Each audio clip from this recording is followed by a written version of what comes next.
She probably tells them a fair bit. I mean, she might keep the fact that Greedo's arm slithered to her arm and replaced it, because that's just now her arm, and she's kind of just slowly dealing with that. But otherwise, she would probably tell everybody about what happened to Greedo, Father John being there, and kind of implying certain things. And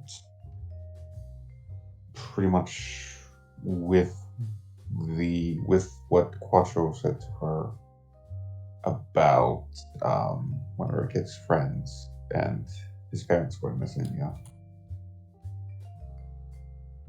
she'd say pretty much everything. In I think even including the fact that when she met with the Cure Clan Chu, he was all banged up, uh, horribly banged up. He wasn't infected, was he? No, not to my knowledge. It looked like he had a gash up his arm, but when I asked about it, he was very cagey. He didn't look like he was too well off. Well, hopefully there was no fly bites. Yeah, there was something going on with the samurai, it seemed. I do believe that the Avicii's new acid lords are trying to weaken them in general. For lords. Yeah, maybe that's it. And we know that there's some sort of connection to the devil, as he's tried. There's some sort of corruption going on. No, it's fine. No, it's fine. Okay, don't point that out. Yeah. Okay.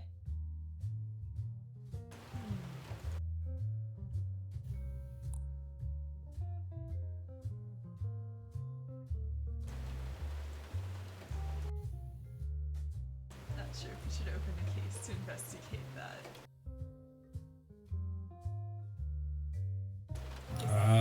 Yeah, it's kind of up to you guys, I guess.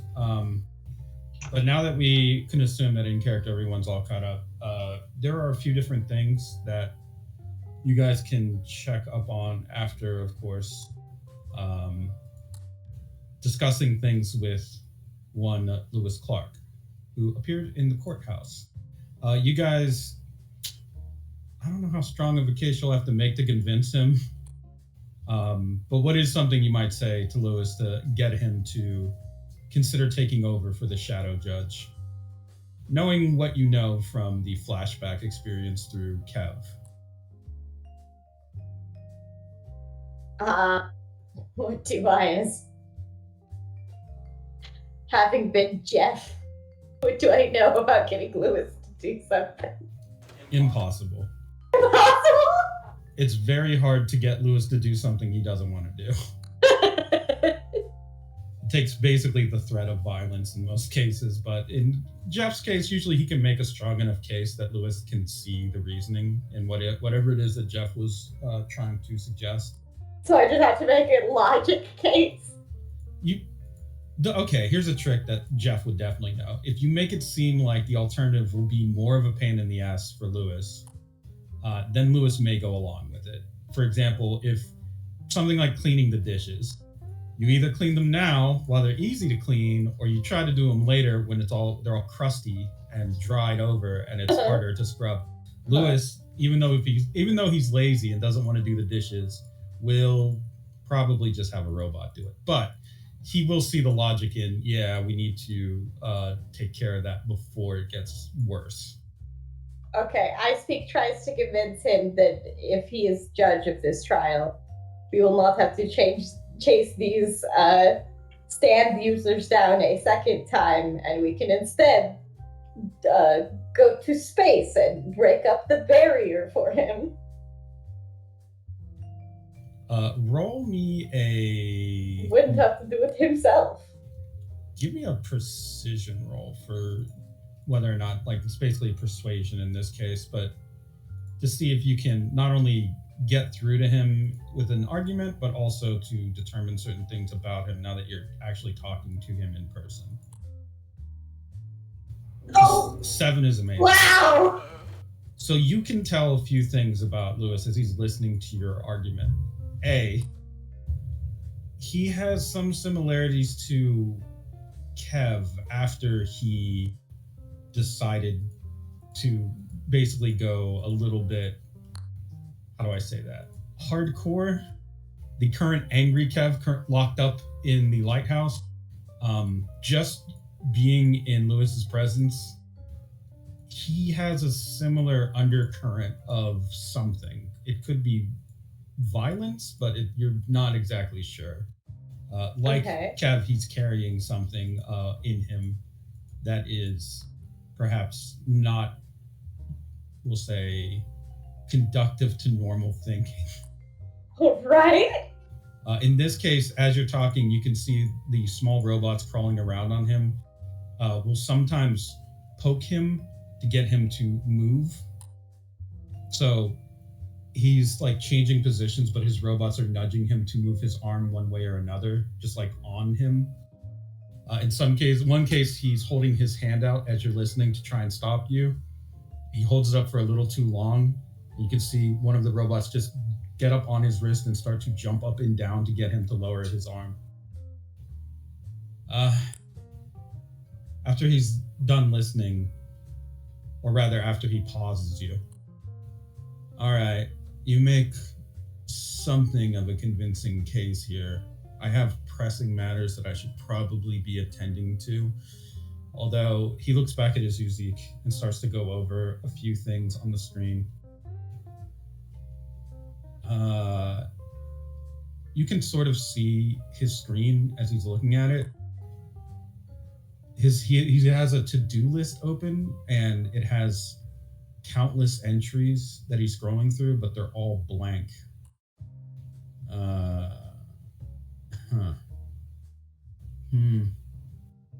He looks back up at you and just puts his Uzik in his pocket. What were we talking about? About being a judge. Oh, like on TV? Yes, you would be a Judy. Well, I don't know if that's really my bag. Why don't you just get Kev to do it? He takes his Uzik out and starts going through it again. Hold on, I'll call him. He starts to enter numbers. He enters in like basically all 7s and just keeps pressing the button. So there's a string of like 20 or some 7s in a row. And then he presses dial and puts it up to his ear. Voicemail. Hey, Kev. Been looking for you. Where are you? I don't know where I am, but somebody's asking me to be a judge. I don't know what you'd say in this situation, but I'm sure you'd say probably that I'm not good to be a judge. But I think they're in a tough spot. Oh, he takes the phone away slowly. That's right. It was voicemail. So I was waiting for him to reply. He hangs up and puts the phone back in his pocket.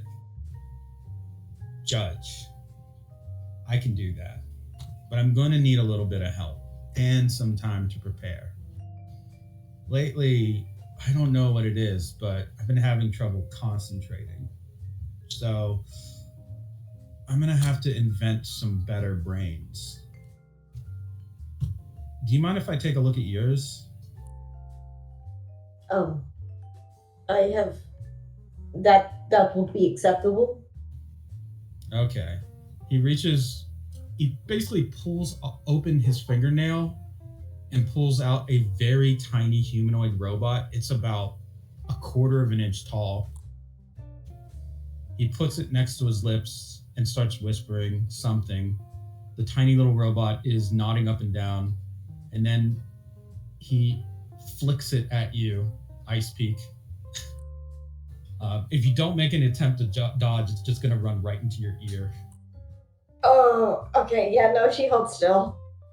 Ice Peak, you're a swarm and you have high molecular control, so while to you this may be like something like an insect running around inside of your head, to this small robot, it's like an adventure. Like it's actually rappelling and using climbing gear to navigate through your various brains and like your kind of hive mind head shape. There's like a million lampreys watching him inside of the body do little adventures and climb them and yes, I know they don't have eyes, but that's a horrifying mental image of being like, well, I'm inside now. I'm going to start looking around, and then a bunch of eyes just... Oh, no, they do have eyes. They're just... Oh, no, even worse. They do have eyes. So, they do, and they're on the side of their heads, but they have eyes. Yeah, just thousands of eyes staring at you, just watching you like, go through the bloodstream. Real quick before I continue, I wonder if I can get Midjourney to do a picture of what that might look like. I bet I could. But all right, as you can see, if you're observing it inside of your own head, you see that at one point it stops to set up a small tent with a very small stringed instrument and a very tiny, it looks like lamp, tiny LED light that simulates a fire that it's sitting in front of, playing a very tiny stringed instrument. But when it sees one of your lampreys, it quickly throws its instrument down and runs inside of the tent, sealing it shut. Oh, buddy. After a few more seconds, it's back to roaming. And then finally, it emerges from your ear with a very small, just layer of rust around its face, like its mouth. It looks like a beard. He grew a little beard. Aw.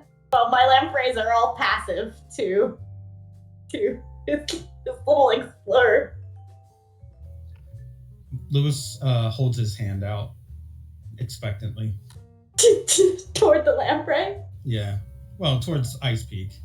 Okay, the lamprey will slide up. He just wants his robot back, which, assuming you give that back to him. Oh, yes. Sorry. He takes Go ahead. Oh no, I just misinterpreted. I thought the little robot was going up to a lamprey. Oh, no. It was making its way out. Okay, sorry. And in that time, grew a little rust beard. When Lewis gets the little robot back, he puts it back up to his ear, and it whispers to him. You can see his eyes widen a bit. Wow, you saw some really horrible stuff in there. Huh. Well, thanks. He pushes his fingers together around the robot and then opens them up. He didn't squish the thing, it just vanished. It starts to... You can hear what sounds like a small, almost like a hard drive sound. Like the clicking noise as he is seemingly processing the information.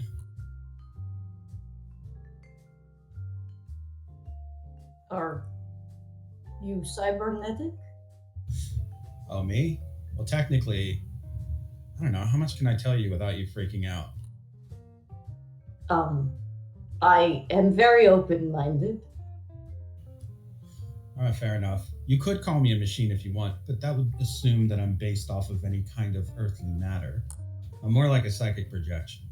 Right now, this projection is being contained within a human shape. I'm sure you're familiar with this sort of thing, because if you walk around like you really are, people will probably freak out. In my case, people would really freak out. So, I'm not exactly a robot. Just think of me more as I am a sort of, how do I say it?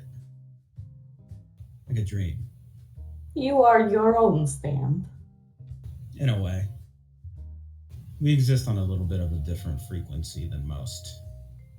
So, all that having been said, I do reject the title of God, by the way. Don't call me a god. Egregori even seems god-like, like a replacement. You can just call me Lewis.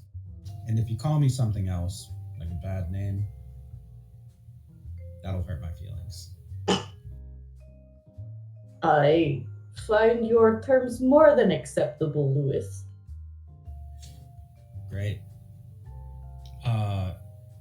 He blanks out for a moment. There's some kind of thing going on, right? Like, big thing. Do you know who did it? Yes, I do. Cool. Who? How open-minded are you, Lewis? Well, I guess technically pretty open-minded. Have you ever met the devil? No. He narrows his eyes. Not exactly. There were a few people that could qualify. Do you remember the time where you had to defeat brain jars? You'll have to narrow it down. Oh, there's been more. I suppose same.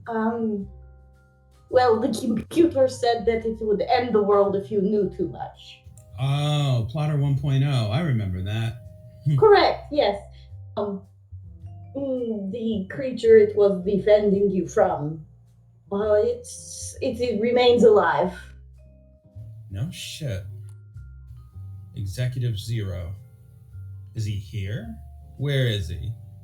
He is not here. I assume he's technically out of time and space. It's not a problem. Which part? That is a good question. I have only ever summoned him with a song. Well, I'm going to need you to narrow that down so I can locate him and launch probably a few tactical nuclear weapons. Not nuclear anymore, I guess. We're up to like fusion bombs, like different kind of like hyper fusion bombs, people want to call them, but I feel like that's too reductive and a little bit too, like, Flash Gordon.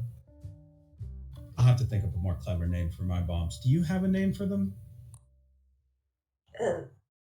I only worry about their precision, not their name. Don't worry, bombs. Thank you. Okay. I think they are still worrisome. It won't be an issue. I mean, I haven't had to actually deploy weapons in quite some time, but I've been holding up a reserve. You never know when you're going to need one. For example, if Avicii were to come back in some shape or form, I'd probably have to just launch as many as I could, over and over, repeatedly. And if Earth has a problem with that, don't worry. I'll make a containment dome that will just go right around the ocean, and I'll start making artificial water to give to people so that they don't get dehydrated. And the fish will have to be, of course, sustainably cloned. And then at some point, merging the fish... Oh, wait. I was going to make you again. I can't do that. Where were we?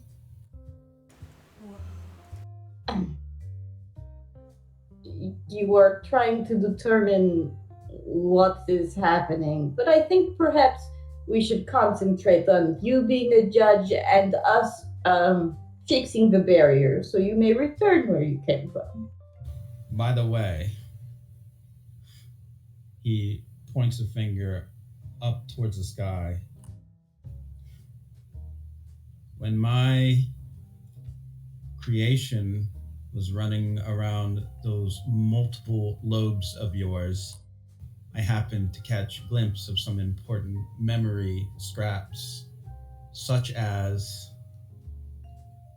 he reaches into his pocket and pulls out what looks like a ray gun.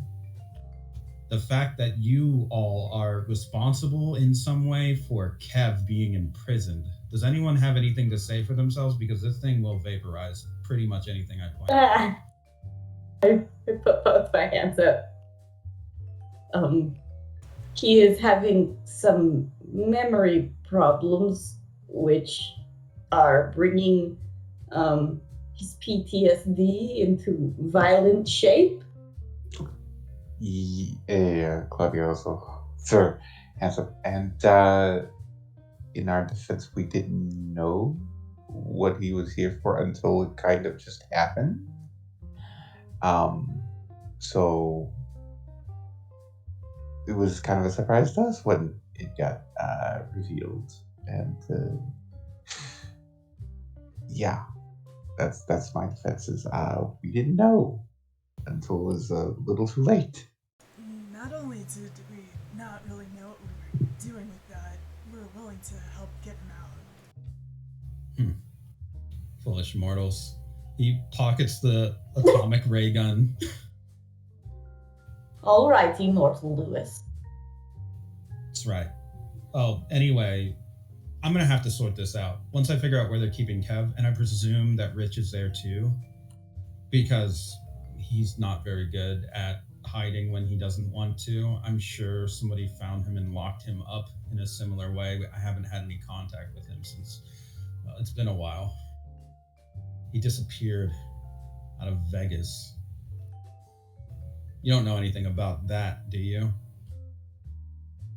No. Never been. Well, that I believe. One time I invented a slot machine that would dispense medicine for people. I made a game.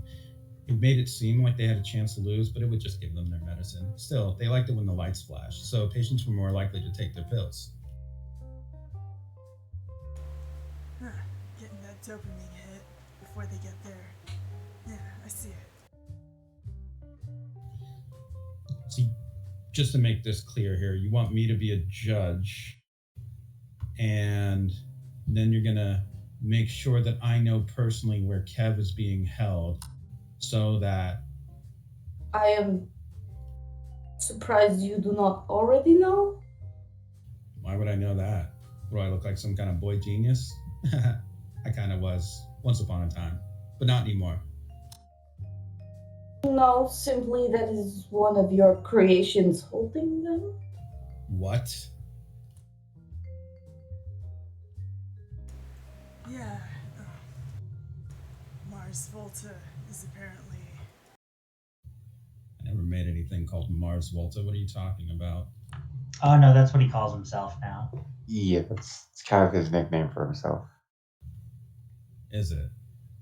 What's his old name then? Do we know his old name? Yeah, I think he told us it was Plotter.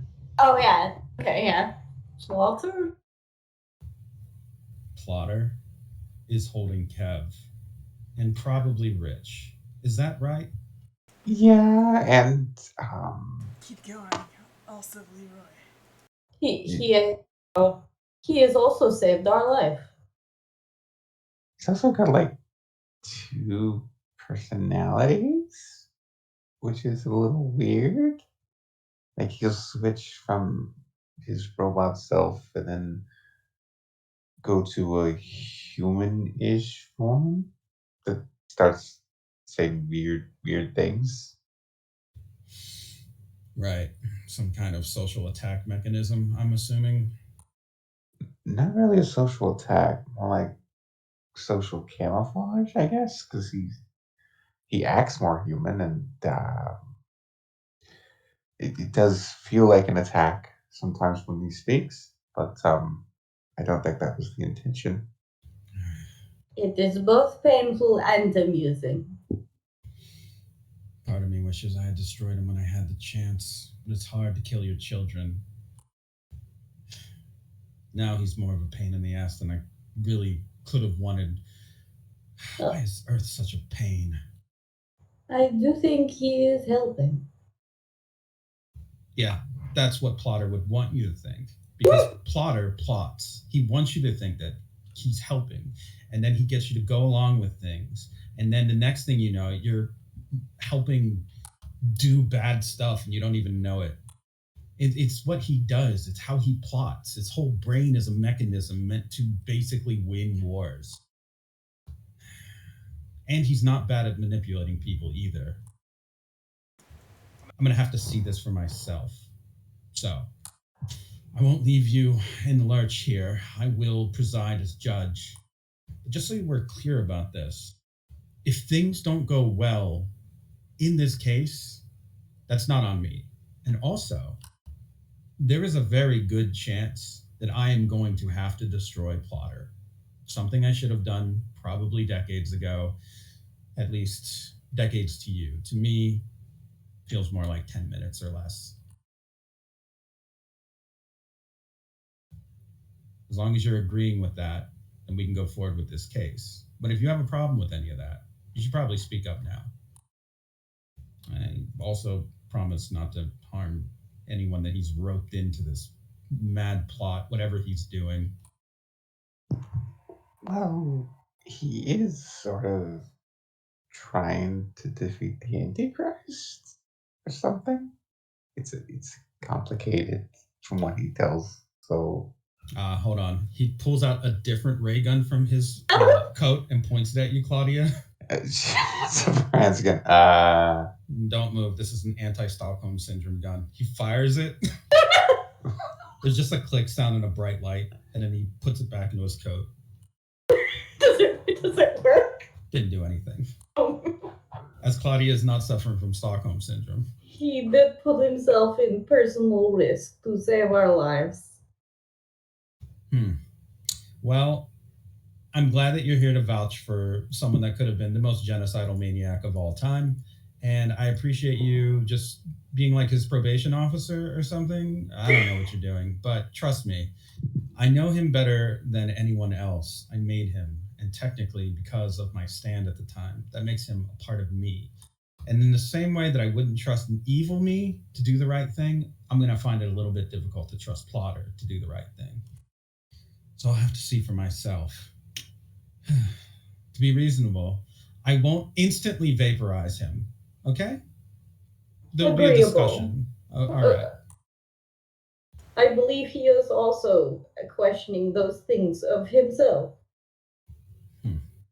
Just so we're clear, I know I said before that I wasn't a god, but I don't actually need your permission to do any of this. I could just go vaporize him right now. I could invent a machine that just thinks about going to vaporize him, and then that machine can invent a machine that will go and vaporize him. I could probably just reinvent Plotter infinite times and then vaporize him infinite times. He is not a threat to me.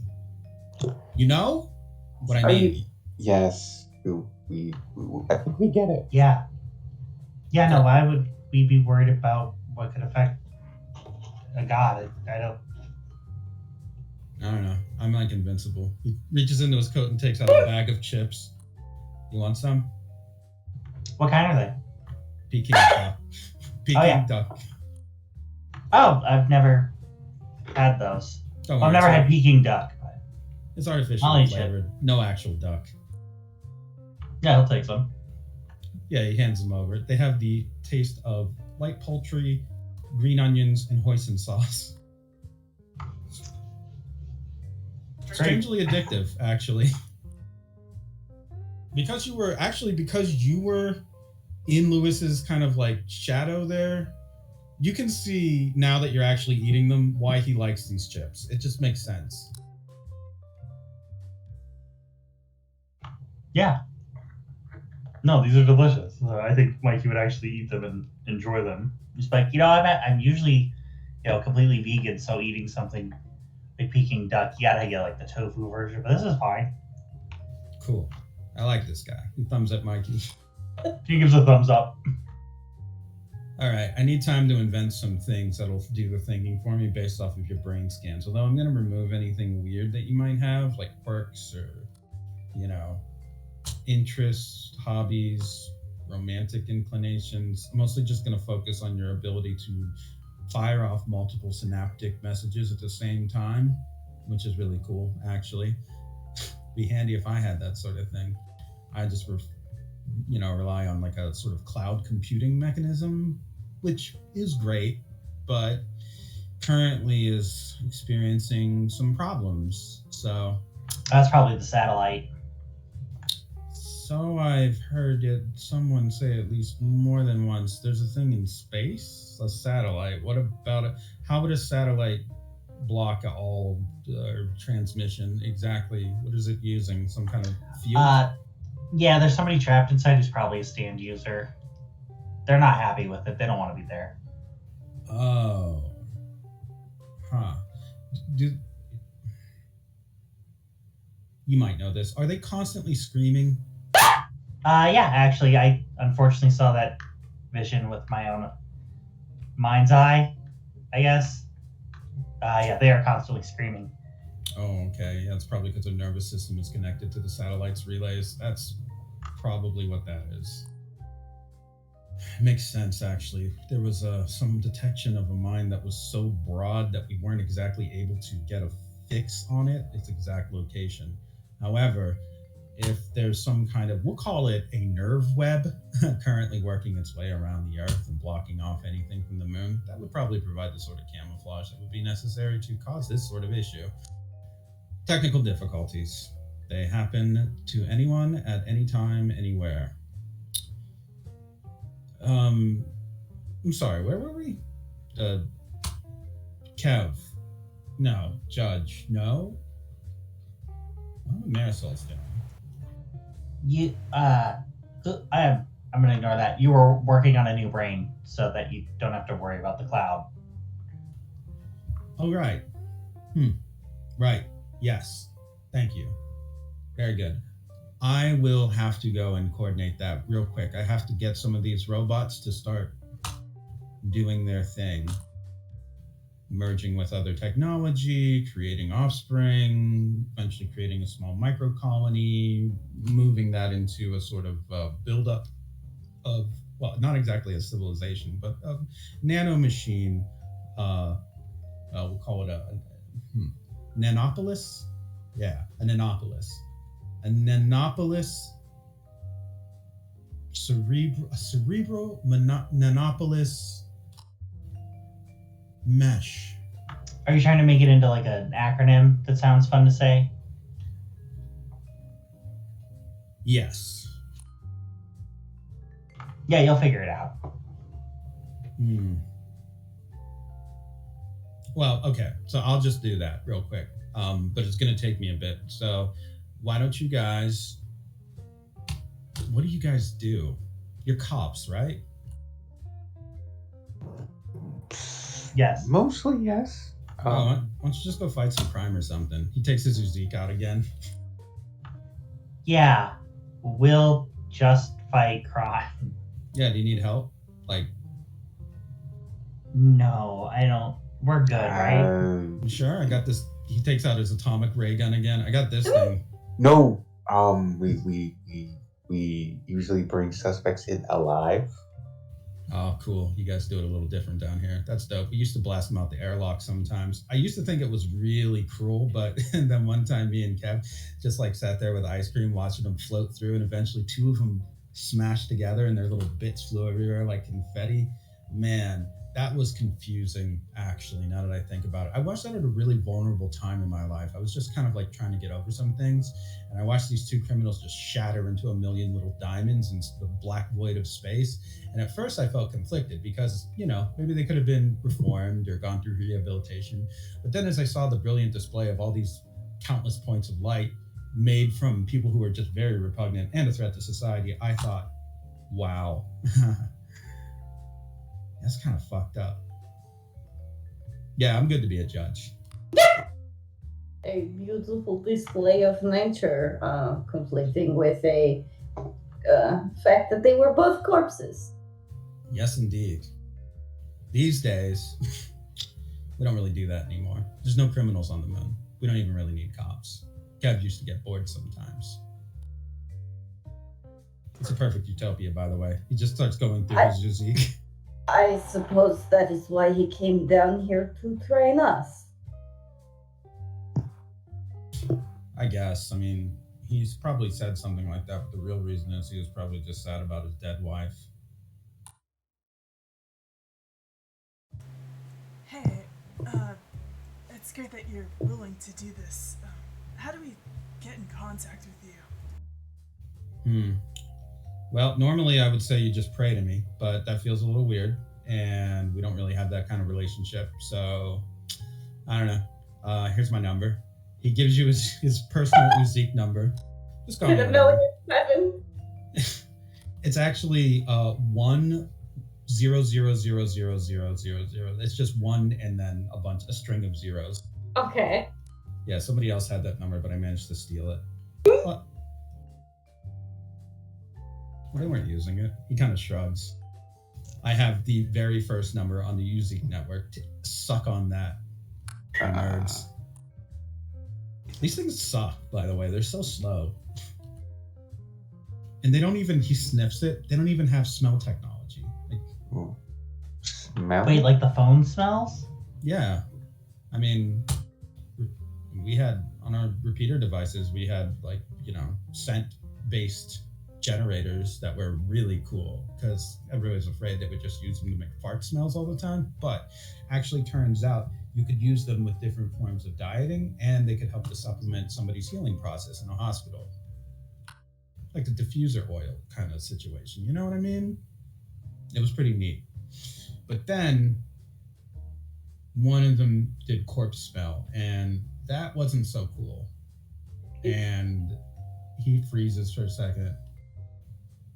It really smelled realistic, like a lot. He just stares off into the distance now. I suppose it made you very hungry. What? What? Oh. What are you talking about? I speak? Yes. What made you think it smelled good? This lady kind of scares me a little. What would you recommend for a man in the hospital then? Not corpse smell? No, of course not. Probably something like some kind of, find out what his favorite flowers are. That usually actually helps. It's cheaper than buying them fresh and just having them there all the time. She seems to make a note, yeah. If you have any other questions, like I can probably answer them, but it'd probably be quicker for you to just like search for it or something. I mean, I don't know why you're bothering me with these sorts of questions. Why don't you just ask him personally? Do you have some kind of thing where you're just not talking to people or something? Are you like one of those people that like gets attached to someone and then doesn't say anything, and then when it's too late, you're like, no, towards us, and then we have to say, you idiot. Is that what's going on here? I mean, technically, you are kind of larger than life. That may be true. I have never courted a man before. Women, yes. Men, no. Oh, Well, it's pretty easy. All you have to do is figure out how much he likes baseball. Baseball? Wait, that's it? No, there's gotta be more than that. No, that's pretty much all there is to it. There's definitely more than that. There's definitely more. I think Mikey would turn and just go, there's definitely more than that. It's not just baseball. I'm not the egregore of love, guys. I'm just like, I just have facts and I have what works, okay? Do you like baseball, Mr. Lewis? I used to, but then I just kind of stopped watching it. I'm more into soccer now. See, right there, you automatically know so much about. No, not really. We just. Hey, Lewis, just so you know, Plotter has several people under his employ, I guess. One of them is a Dr. Jake Holmes. He's pretty strong in the mind. He made some sort of robot that can channel captured egregore. Wait, did you say Jake Holmes? The alchemist, Jake Holmes? That's the one. God Yes. damn it, Plotter. So now he's just working with people that openly try to steal shit from us too. God, just... Fine, fair. Thank you for informing me. I appreciate that. And as an egregore, I will give you a million blessings, etc., whatever. Your technology will mostly work. He waves a hand over you just vaguely and then just goes back to his phone. He's like, I mean, "What he did fix my computer at work, and I assume it still kind of works okay. I really hope Enya has to do something with technology and like just smacking it actually works now. Like I have an inspiration die for tech now. Yes, kind of, in a way. Though you don't actually feel like anything's changed. Yeah, well, we will help with that. Right, guys?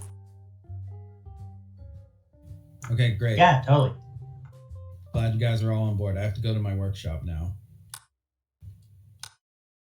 The ceiling opens up over him, revealing like just a white light. A small, like, claw, like from a claw machine, descends, grabs him, picks him up, and then he slips out of it and falls to the ground, just ragdolling as he hits it. The same claw descends a second time, grabs him, and then lifts him into the ceiling. And then the ceiling panel just slides shut behind him. So, you all heard that part about cloning and the fish and... never mind. I'm more worried, was that, like, do all Egregori do something weird when they leave, or is there just a robot somewhere in the ceiling tiles? Like, do you think if we went up there, he'd still just be in there? You know, we can ask him both of these things when we see him again. No, I'm speculating. I don't want to ask him because I don't want him to be mad at me if that offends him. But also, if he's up there, that he's going to hear this.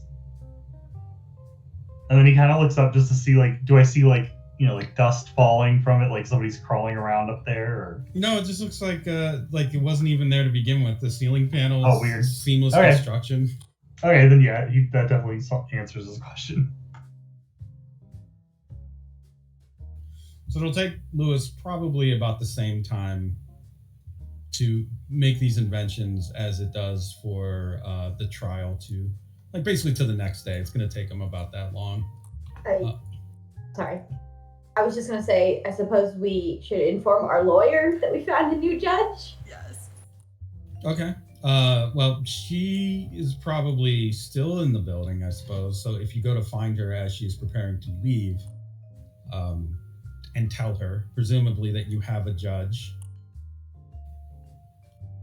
her first response is going to be, well, do you tell her who it is, right? Yes. Yeah. Lewis Clark. She just starts laughing. I keep a straight face, just the straightest of faces.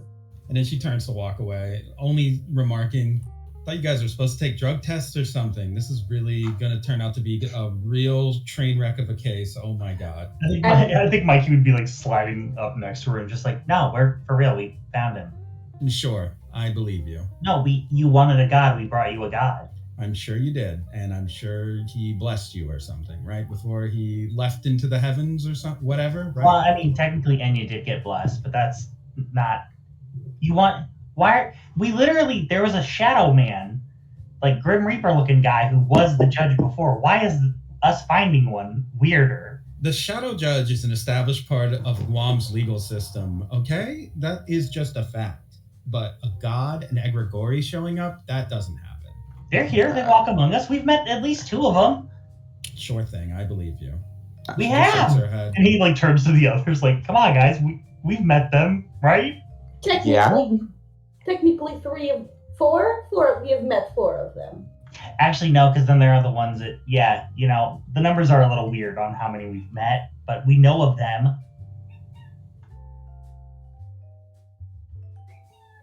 Guys, I'm going to be real with you. I have a case to go prepare for, and I have to file so many counter motions to the bullshit that Charmless Man just tried to level at you all in court that I don't really have time to humor this sort of thing. But if I did have the time to humor it, I would tell you that what you're saying sounds cuckoo bananas. It sounds like you're out for lunch. I think you've lost the plot. You're a bit just really gone, really just far gone. This is some really crazy stuff. But I am forced to work with you. And so I will just say it's good that you found religion and feel like you have a personal connection with the egregore. That's great. I didn't find religion now. Hey, Lucia. Yeah, we just found a judge. But we'll see you tomorrow, I guess, and then you can Yeah, for yourself. you'll see them tomorrow. I do have. Sorry. What's the worst case scenario for us? The worst case scenario, like the outcome of this trial, if we lose it, well, there's the fact that those two will go free for sure. There's also the fact that they will be able to just fully free and clear begin taking money hand over fist out of your police department. Probably doing it at the federal level, so that basically that will make the federal authorities your problem. They'll be so far up your ass that you won't be able to sit down and let you get a chair for two. And in that case, it's going to really hamper any of your investigations. And I wouldn't be surprised if the Aqua unit just gets shut down. Really wouldn't surprise me at all. We don't need these kind of liabilities. And quite frankly, it all was an experiment.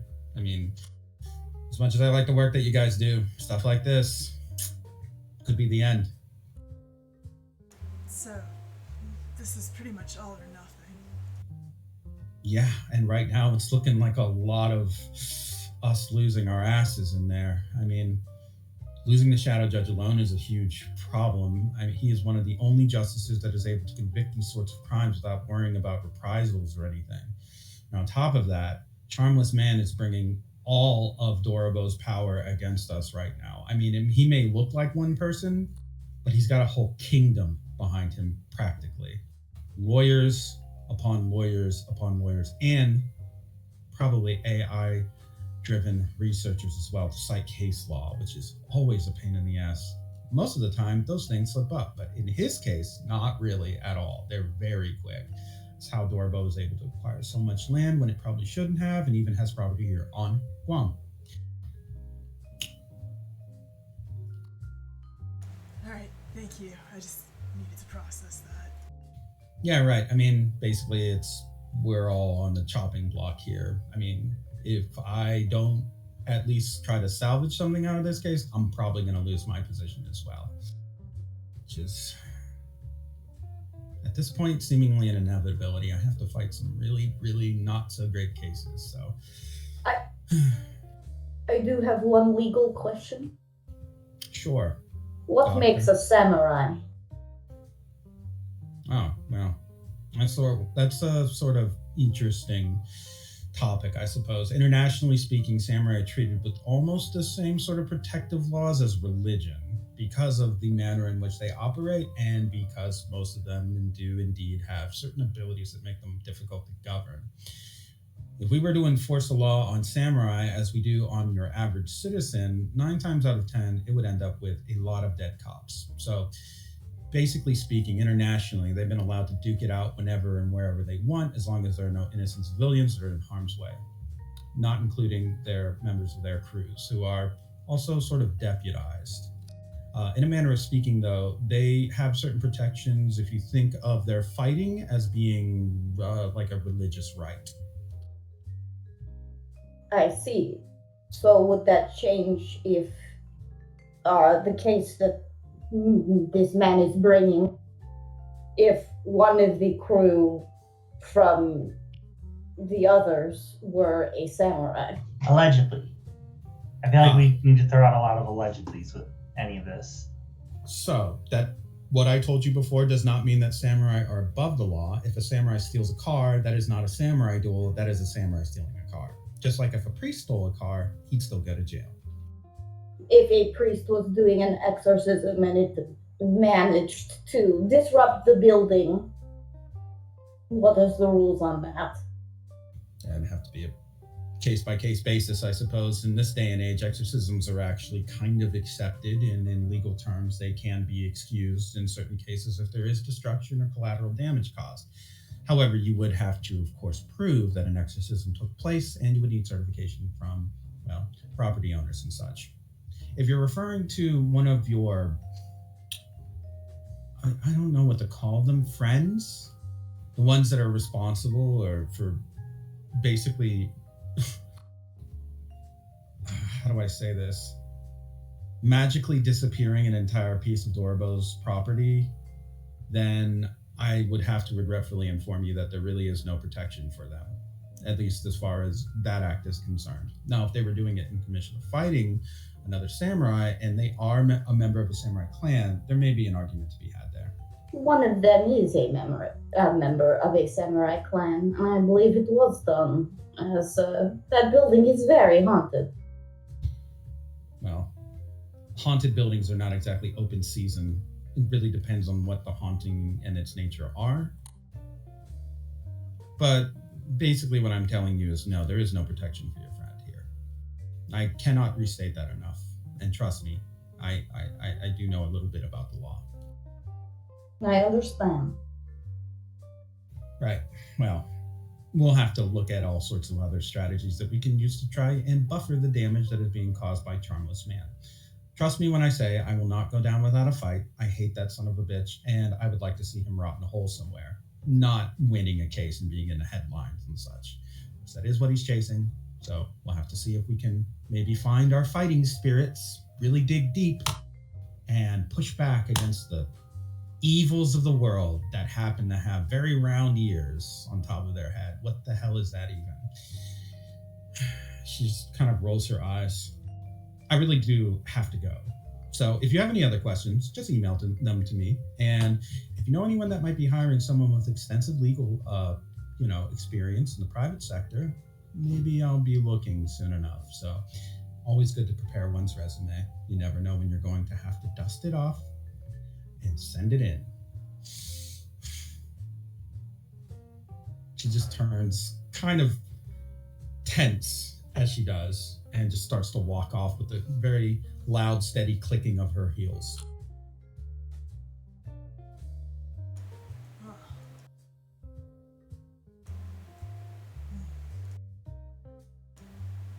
What do you think the chances are of us being able to talk to Mars Volta? It's been a while. Yes, I was going to suggest to you guys that there are a few different courses of action you can take with your time. You can call it like downtime or whatever. You can either choose to investigate an ongoing case. You can choose to go to the lighthouse, or there is going to be a vigil for Corrido and the victims of the hospital attacks at the Church of the Next 20th Century. So you kind of have a few different options of what you guys can do with your time. You can also just engage in regular old police work, including minor cases that you might have neglected. We should definitely go to that vigil. But I do want to go to the lighthouse. I want to kind of figure out the plague, but also, I don't know. We're not supposed to be leaving Courtland alone either. That's true. So you have a few different options that you can do. Which one would you like to pursue first?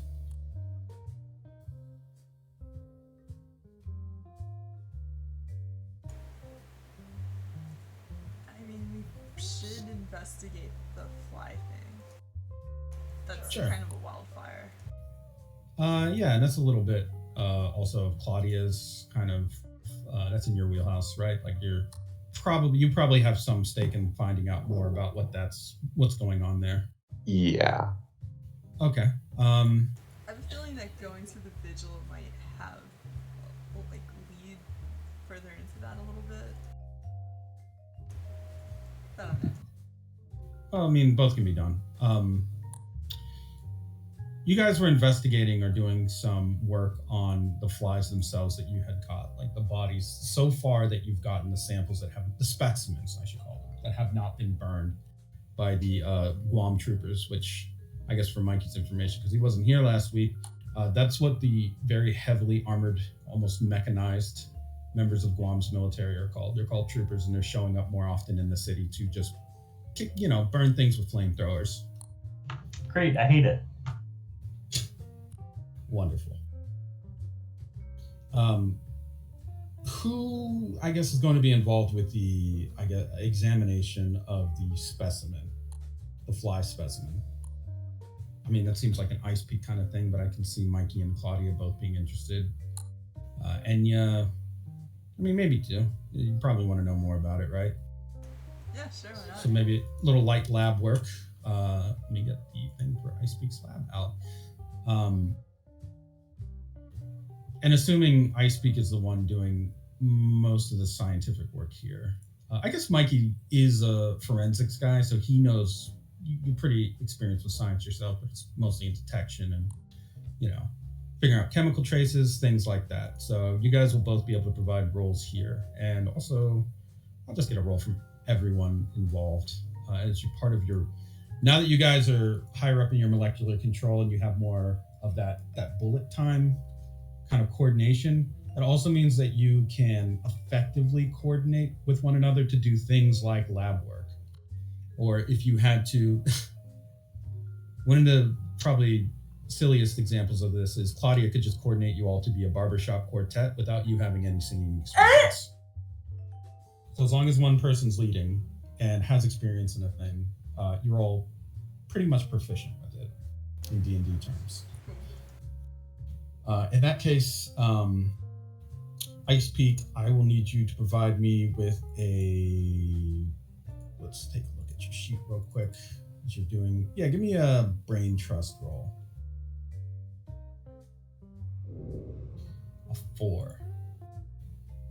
Put on some different investigation music real quick.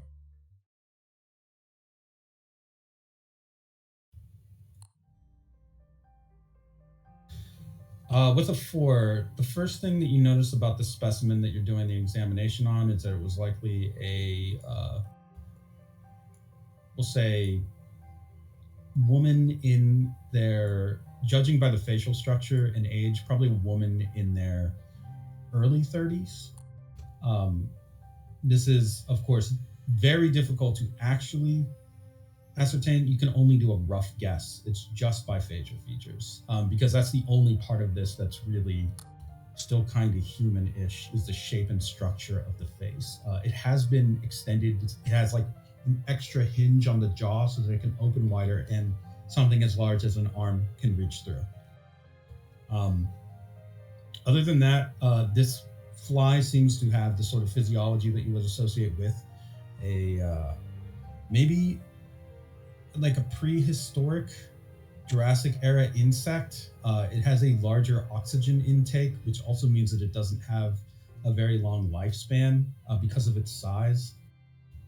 And in general, it's difficult to tell what happens to the entirety of the human mass when it gets converted into this, but it's likely that it maybe is expended for energy to fuel this transformation, leading to a very ultra dense organism. I describe these things as being fist-sized, but actually to like open it up and perform this analysis, you had to probably use like a laser scalpel.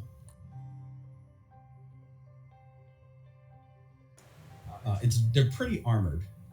Not so armored that you can't defeat them with your superhuman strength and abilities, but the average person would probably have difficulty with these, and it's likely that they are very nearly bulletproof, maybe not entirely bulletproof, depending on where you strike them. Most of the armor plating seems to be along the back. The structure of the wings is a little bit interesting because it also doesn't seem to be of fly nature. They are like almost shaped like dragonfly wings, and there are multiple sets of them along the body, which is different from a fly, obviously. They have, in this case, this thing has 3 wings. One of them seems to be completely functionally useless. So it's like it's like someone was just guessing at how a thing would evolve and did a decent enough job to make a bioweapon of some kind. Yes, highly unnatural. So that's part of what your examination of it leads to. Mikey, you are doing... What part of the forensic work would you like to focus on with this thing? That would include things like, I guess, pathogens, any traces of evidence, or anything that could point towards like its origin, such as like hair follicles or any dirt it might have picked up. What would you like to Yeah. focus on exactly? Yeah, just if there's anything that kind of lets me know where it might have been other than where we found it, like bees carry pollen on them kind of thing. So like I would be able to know what kind of flowers they were around, because we're still looking at the one that we picked up off the beach, right? Yes. Actually, didn't they burn that one? Oh, maybe they did. Not sure. No, they did. No, you still have the one from the beach. Actually, Okay. They burned the lady later when she transformed to the hospital. Yes, in the hospital. Okay. Go ahead and give me a gaze roll as you try to determine more about this thing under your microscope and with your various tools, and probably with just your eyes. They're just good enough to just really zoom in. Yeah. There is a dust along some of the legs that is definitely out of place. Some kind of crystal, clear in nature. So that would probably catch your attention.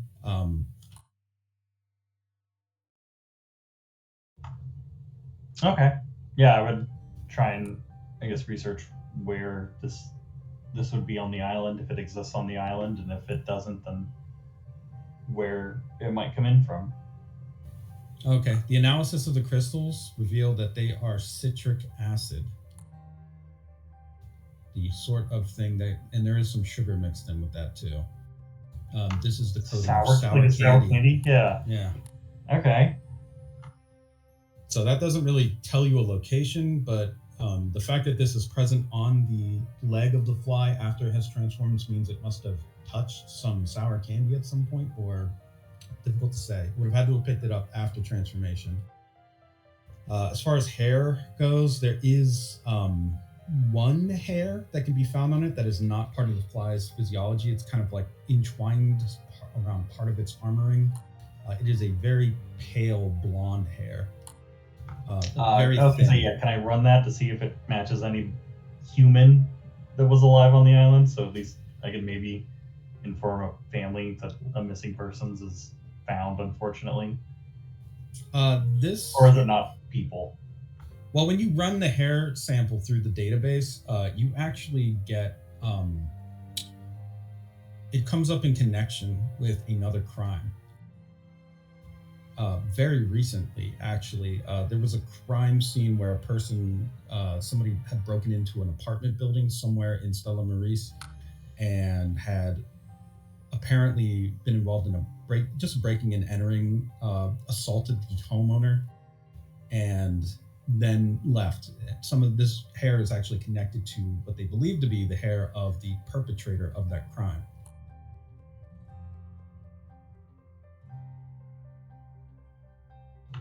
Okay. I guess would I know, is that person still around or did they go missing? Whose like home got broken into? Oh, the person whose home got broken into? Yeah. They are still around. Yeah, they can be found like pretty much, like their employment information was provided. They work at the docks of towards the eastern side of the city along some of the harbor and loading. It seems like they are employed as a warehouse worker. Okay. I was going to say, because if they were missing too, then obviously it would seem that whoever broke in meant to turn them into a fly.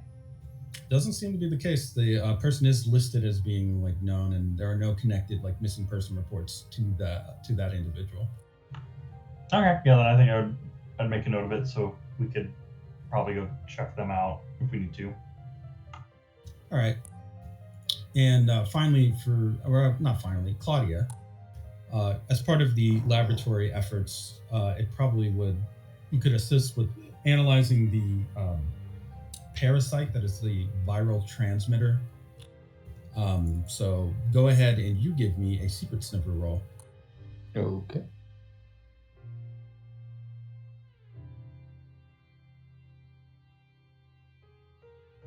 Oof, a 1. Would you like to fate point it and roll again? You may find something good if you do. Sure. Okay. What do you invoke? She will invoke go ahead and invoke her actual trouble secret sniffer. There's something about this that seems like she needs to find. All right, you give me a reroll, or you just +2 on it? I'll give you a reroll because yeah, that doesn't look too good. All right, you can go for it. Oh. Okay, that's cool. You just want to roll with it then, or do you want to? Yeah, I'm just gonna roll with it because like. Okay. Well, you do find something interesting inside of the intestinal tract of one of the parasites. You find cochlear ear hairs. Ooh. Yep, there's quite a few of them. Oh, does that mean they crawl in the ear? Perhaps, but they're inside That the parasite. That or they listen in. So they're eating. I'll give you another opportunity to perform an examination of another parasite if you wish. And give me another secret sniffer roll if you do want to do that. Sure, she'll go ahead and try again. Though she's clearly a little disgusted. Yeah, it's not great.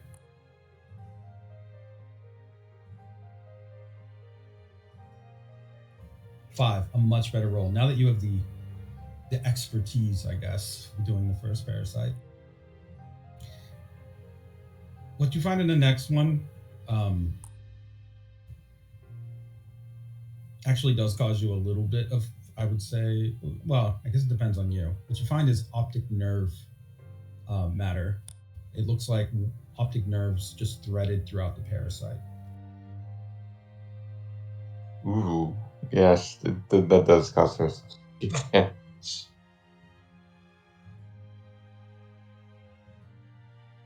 Finally, now that you've found that out, Enya, what do you think you would do to try and help here, assist them in some way? Honestly, Enya would be messing with the shell, seeing how, like, the best way to break this thing. Oh, an interesting sort of approach. Okay, go ahead and give me a, let's see, give me a breakthrough roll. A 3. Fair enough, unless you want to fate point it. You'll get a general idea, probably. If you fate point it, you might get a more exact idea. Alright, fine. I'll fate point it. Okay, what do you invoke?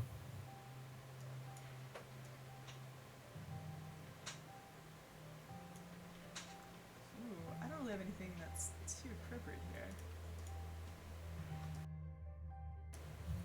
No, you do. I guess, like... You're a shell type. Or you're skull type. You understand defenses and natural, like, yeah, armoring. Thank you, that does make sense. To beat the shell, you must beat the shell. Yes. You can tell that this type of armoring, you've seen it before, probably in some mermen. It's similar because it's biological in nature.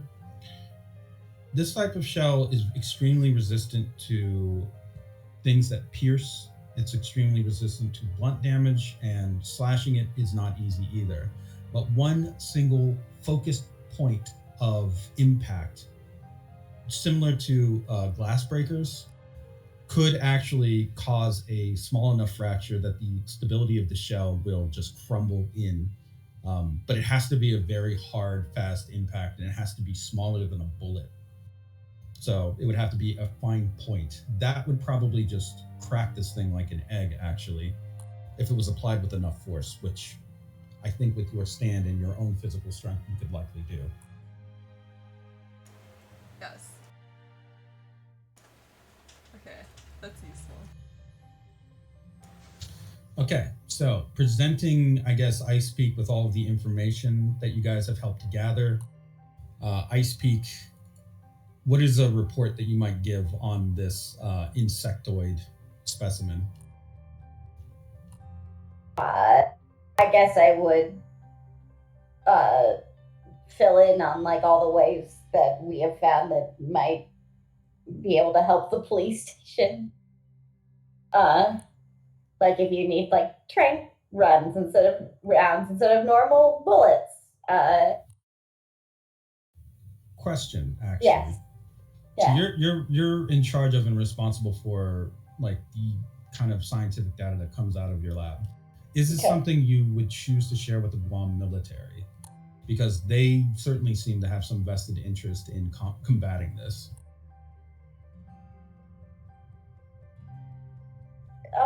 Yeah. It would show goodwill and them tranking the bugs might actually be better than just using fire. Okay. I mean, you do note that I would say Enya would have figured this out from her research on the shell. They are a bit fire resistant. Oh, okay. Then I will note that they are fire resistant. And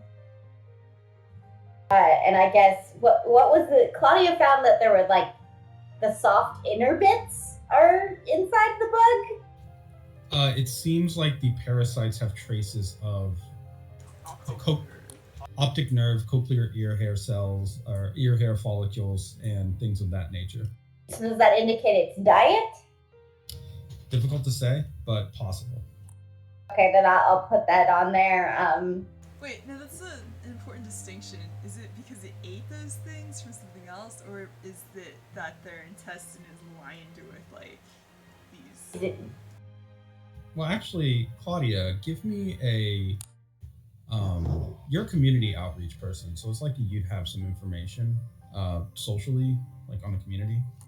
So why don't you give me a Hawaii 5-0 roll? All right. Okay. Attached to the case, because obviously the police department knows that you guys are working on some of this and are involved, there is a strange note that there was in one of the residences where they found that people were missing. There was one person who was not missing. Someone who was actually unscathed. It was an old man, presumably the grandfather of one of the families who had just been living with them. It seems like he didn't know what was going on at the time, couldn't give very much reports, no eyewitness account given, reason being, and it's underlined, he's blind. Oh. Is he deaf too? Well, general description probably would say that he had a hearing aid. Ah. So it targets people who can see and or hear then? Could be possible, but it's difficult to say. You'd have to be able to get more samples of specimens before you can determine quite what is happening. But for now, it seems that, yes, a person who was blind and hard of hearing was completely untouched by these things. All right, I'll make a note of that as well, though put in that research necessary. All right. Good lab work. Mikey, with your lead on the dock worker, do you want to do any follow-up with that questioning? Oh yeah, I'd like to. Yeah, go talk to him. Okay. In that case, going to the docks, you're probably familiar with this area on the east side. It's just a lot of workers. Like mermen and humans work there, kind of like side by side. It's also not far away from the trenches, and not far away from Gutter Town, unfortunately. But that just means that there are mermen who work there, and there doesn't seem to be, unlike other parts of the city, there's not a whole lot of we'll call it casual racism going on. Mostly people just are doing their job and minding their business, in this part at least. Although there are some tensions because of recent terrorist attacks, and there's an increased military presence there at the docks as they are trying to be a little bit more vigilant about who comes in and out of Stella Maris this close to the city. You are able to locate the individual in question rather easily and quickly. His name is, let's see. He needs a name.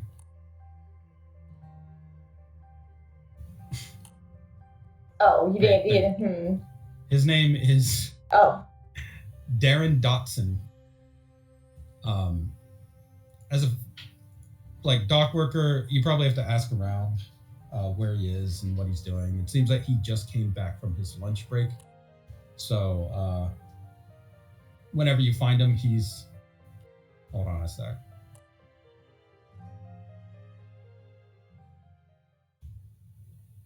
He is, of course, loading and unloading boxes. What do you... As I would expect him to do. Yes. Finally, we have someone that's loading and unloading boxes as the cops have to ask them a question. We did it. We finally made it to Law and Order status. Yes. We had something like this in Russia too, I think. Maybe, yeah. And I know we definitely talked to the delivery bots, but we weren't cops then, so that's So yeah, so on the moon. It's different. on the moon. Yeah, we had to do it here.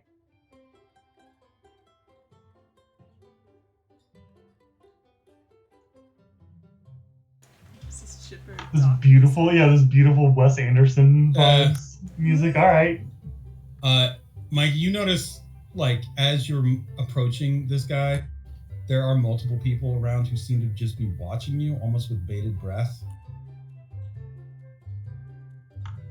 Cool. I definitely will take that into consideration, I guess, that I'm being watched, and it's not necessarily a bad thing, but there is a reason. They are waiting. This guy is just loading and unloading boxes. Yeah, I think as he's doing that, when he turns around towards me, I would just go, hi, are you Darren? You can hear a slight drawing in of breath from your spectator. Darren first puts down his box, turns around, and adjusts his cap. Yeah, I'm Darren Dotson. What do you want? Oh, my name is Mikey De La Cruz. I'm with the Aqua Unit, and he would probably pull out his badge from his chain necklace that he keeps it on. There are even more gasps when you do this from the spectators. I had a few questions about the break-in that happened. As soon as you say you have a few questions, you hear cheering and then high-fiving.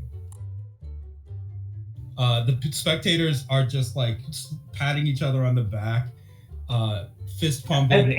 I think as that happens, Mikey would just kind of turn to them, just go, "Are you all on your lunch break or what?"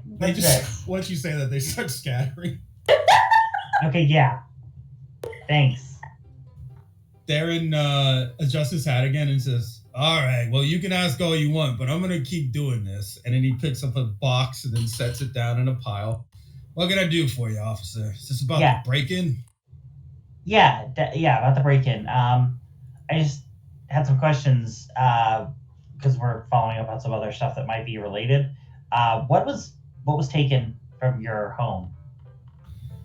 He stops and leans on a box and adjusts his hat again. Well, I mean, it was weird, right? I came home about a week ago. There was a guy in there. I'd never seen him before. He broke in while I was working a late shift. It was a double. Okay, so there was a full-grown man. Oh, it was a full-grown man, all right, for sure. Okay. Oh, he had weird hair, like a baby or something. It was kind of gross, stringy. Okay, so he had thinning hair. Do you know what color it was? Pale. Hard to say. I think maybe blonde or white. Yeah, something like that. I wouldn't call it thinning hair. Reminded me of my first kid's hair. When he actually came out with hair like that. They say it gives the wife heartburn, and yeah, she had it. So, yeah, he had hair like a baby, which was just real super creepy. Honestly. I think Mikey's writing all this down only because he's probably never researched it, and it's just what does baby hair got to do with heartburn? What? I'm now he's just there, but it's he's got his normal notes, and then there's the side line that he's writing in the margin and stuff of baby hair equals heartburn. The guy just I was gonna say merfolk can't reproduce, correct? So this is he's never cared what. Well, anyway, I came in on him, and first of all, he was naked, which I don't party like that, at least not since college. And second of all, he's eating everything out of my refrigerator, like everything. And it was weird too. Like he had a whole jar of pickles that he was drinking the juice out of and then eating the pickles, just like he was some kind of animal, like a raccoon or something. And then he started dumping salt and sugar into his mouth too. Okay. So you didn't find any clothes even in your home that didn't belong to you, that might have belonged to this individual? No, and I managed to get the drop on him too. It's like this guy is pretty hefty, but he kind of adjusts his belt. I used to take like some of the ninjutsu classes that they used to offer on the island because I was pretty good at it. I could get through a window no problem, and backflips I could do like 10 or 12 of them. But if you're still interested in that, actually, funny enough, another officer runs the local boxing club. Oh, really? I'll have to consider doing that, I guess. Especially now with the break-in, you gotta be worried about self-defense. So maybe it wouldn't hurt to get back into shape, I guess. So yeah, it's good to know. Maybe give me their card or something. Yeah. So anyway, like I said, I sneak up on the guy with a baseball bat and I hit him real hard. Not hard enough to draw blood, but I definitely bruised the son of a bitch. He starts going wild at that point, and he's saying, well, he's not saying anything. He's howling and making noises and I'm yelling at him, get the fuck out.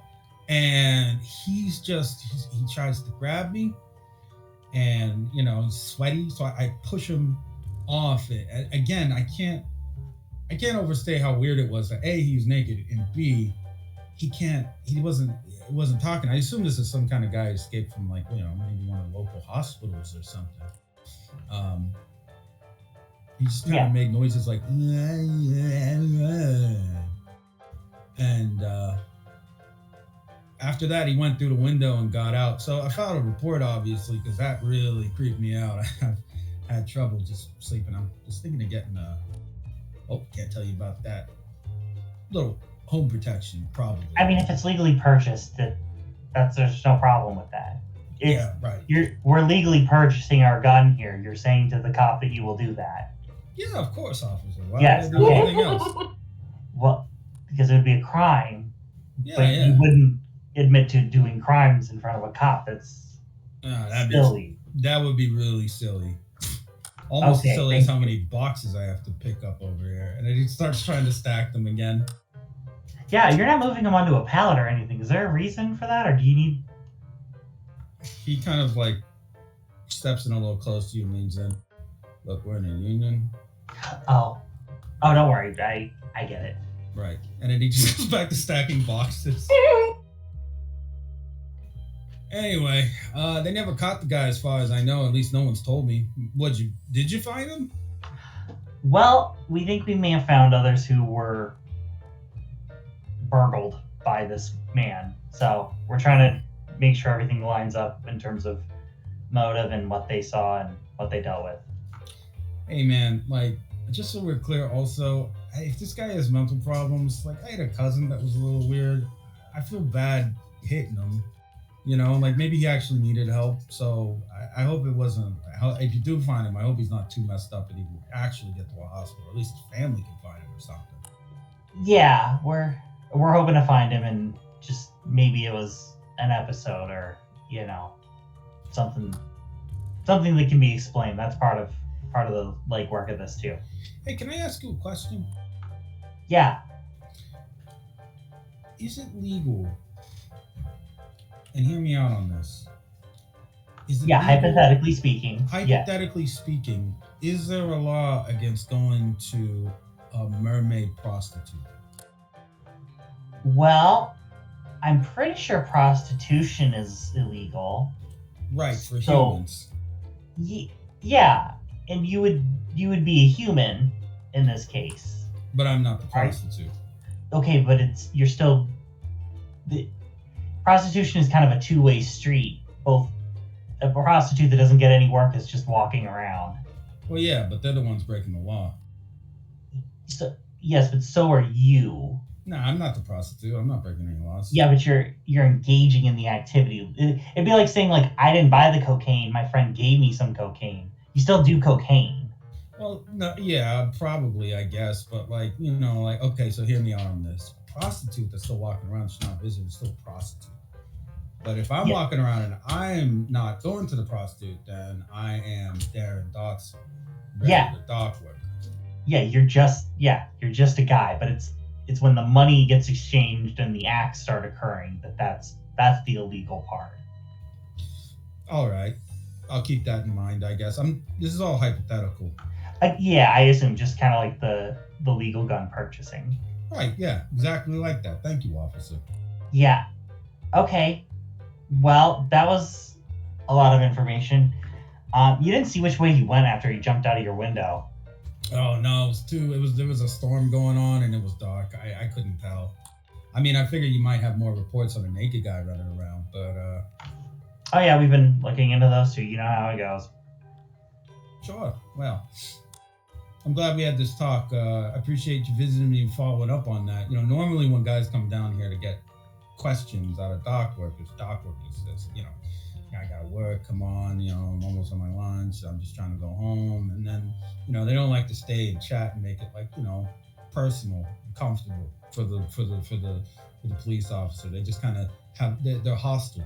And I don't know why, you know, because I mean, it's happened so many times at this point. You should just really be used to it. You know how many people go missing in those waters? And we're usually the ones who are around when it happened. So, not to mention all the illegal stuff that comes in, and then the customs has questions, and then, you know, this guy picking up boxes, putting them down, and just saying, I don't have time for this, blah, blah, blah. Life would really be easier if people were just more cooperative with the police sometimes. I really feel like that's true.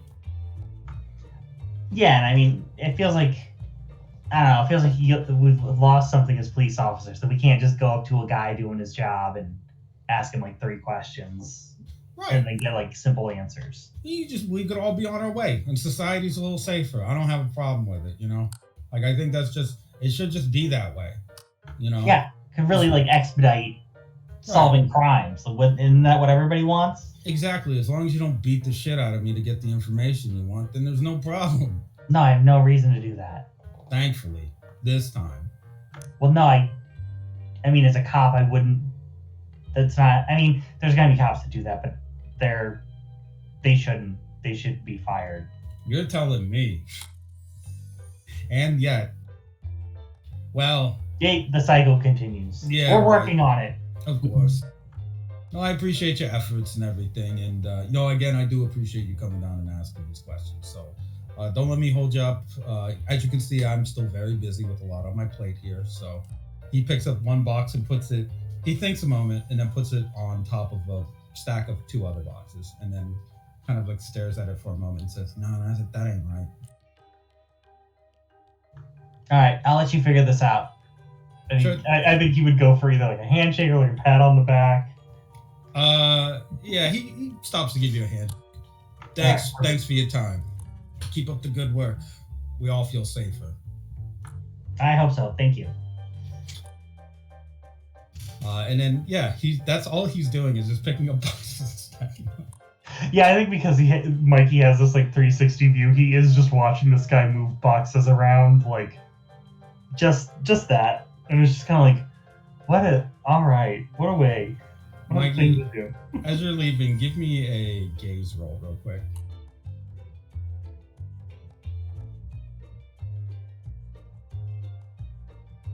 A 2. You managed to catch the last end of this as you're just walking casually in your peripheral vision. You see several like columns of boxes that have maybe like 1 or 2 missing, and then they're placed basically against one wall, and there's a gap between those columns, those rows, and the other wall. And then you kind of catch the last end of this as a crane or just an arm, a mechanized arm, lifts slowly, pulling a 4-box high stack through the air and just slowly setting it down, completing the line. A conveyor belt starts to move and a panel in one of the walls opens up, and that whole completed row of boxes is just pushed into some other warehouse, and the remaining boxes just kind of clap down onto the ground in place. Naturally. But yes, that is what you see at the docks. Generally, people are very busy here, but they also make themselves look busy very often as well. It's good work if you're a blue labor guy in Stella Maris, and better work if you're in the Union. So, with that interview out of the way, is there any other information you'd like to follow up on, or would you like to just skip straight to the vigil? I mean, I guess he would look up to see if there were any other break-ins or reports of nude people streaking around the area that Darren lives at. Okay. Doing some research into the area with the basically you're trying to figure out if there's anything that could like corroborate or link up with this particular incident. And I would say that there are one or two reports, minor nuisance reports about a naked man in that area. We'll say there are about two accounts, some people just calling it in, one a business owner and another just being a person who's just walking on the street. There was never really any follow-up on it because honestly, seeing naked people running around isn't uncommon considering mermen and how they have the ability to just like shed appearances, clothes, armor, that sort of thing. So you will occasionally catch like a weird naked guy just running around in the rain, or someone who looks naked, usually 9 times out of 10. Like they have a very smooth appearance and there's no actual nudity. It's just that they have a humanoid shape and are running around doing something. But regardless, there were a few reports of that in the area. No general idea of the direction that they were going into, although to judge by the addresses in the report of where it was cited and the time difference between those reports, it's likely that they were moving somewhere into a northeastern direction from the original point. So somewhere not far away from far enough away from the cultural district where it's not the rich part of town, but close enough where you can like determine that that's between the church and the cultural district and your police station. The church being notably as a landmark in that area, the church of the next 20th century, basically, is like sort of notably in that direction from where this report took place. Well, lucky us, we're going to be there tonight.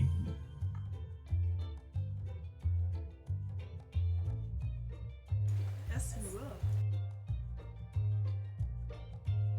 All right, so with that out of the way, then is there any other follow-up that you guys would like to do before attending the vigil?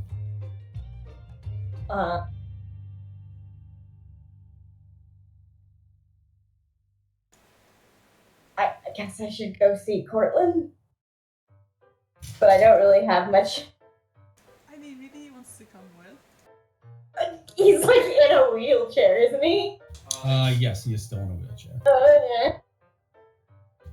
Do you want to bring him with you to this? Don't think he knew Corrito, did he? No. It's for the victims too. What? But yeah, it's more like you want to go outside and get some fresh air. I just feel like it's a really bad idea to bring the clone of the Antichrist to the disciples of the Antichrist. Nah, it's fine. Oh, no, I really do. Nah, it's fine. Now What are they gonna do? Sacrifice him on an altar and bring out his brain, pull out the record that's inside. and then play it? Yeah. No, I don't think that'll happen. No, it'll be fine. Yeah, we'll have a great time. Yeah. We only have to worry if Father John sees him and then makes some comment of like, "Oh, do you mind if I pick your brain for a second, Courtland?" Then we have.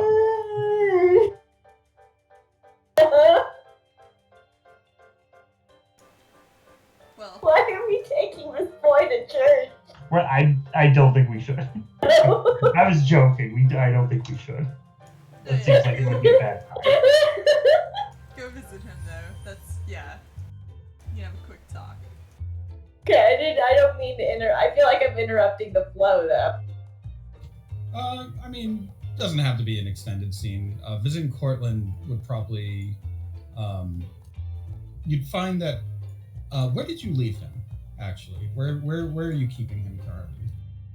Is he still at the hospital, or is he getting discharged eventually? Oh, he's probably already been discharged. Oh, then, I mean, Ice Peak has an apartment she doesn't use. Okay, in that case, he could be at it. Okay. Oh, it's probably very dark in there. Okay. Wait, is that the one at the house of the rising sun? Is it? It could be. I think you're right. I think at some point she did move in to help with Enya would be. Oh, did you leave him at the house of the rising sun? I mean, weird. Oh no. Technically, that's where my apartment is. So I would suppose her actual apartment would be like modern but nice. Okay. With like her instrument hung on the wall and pretty gothic architect, like very gothic in there. Okay. What sort of electronic devices do you have inside of that? I suppose she'd have like some sort of laptop for research, and probably would be a series of like record players and like musical things. Mm-hmm. Really huge speakers, like speakers the size of people. Right. That's all you have, though. A television, anything? I guess she'd have to pick up on the news, so maybe a television, yeah. Okay. Okay. Yeah, when you go in to check in on him then, he is staring at your TV.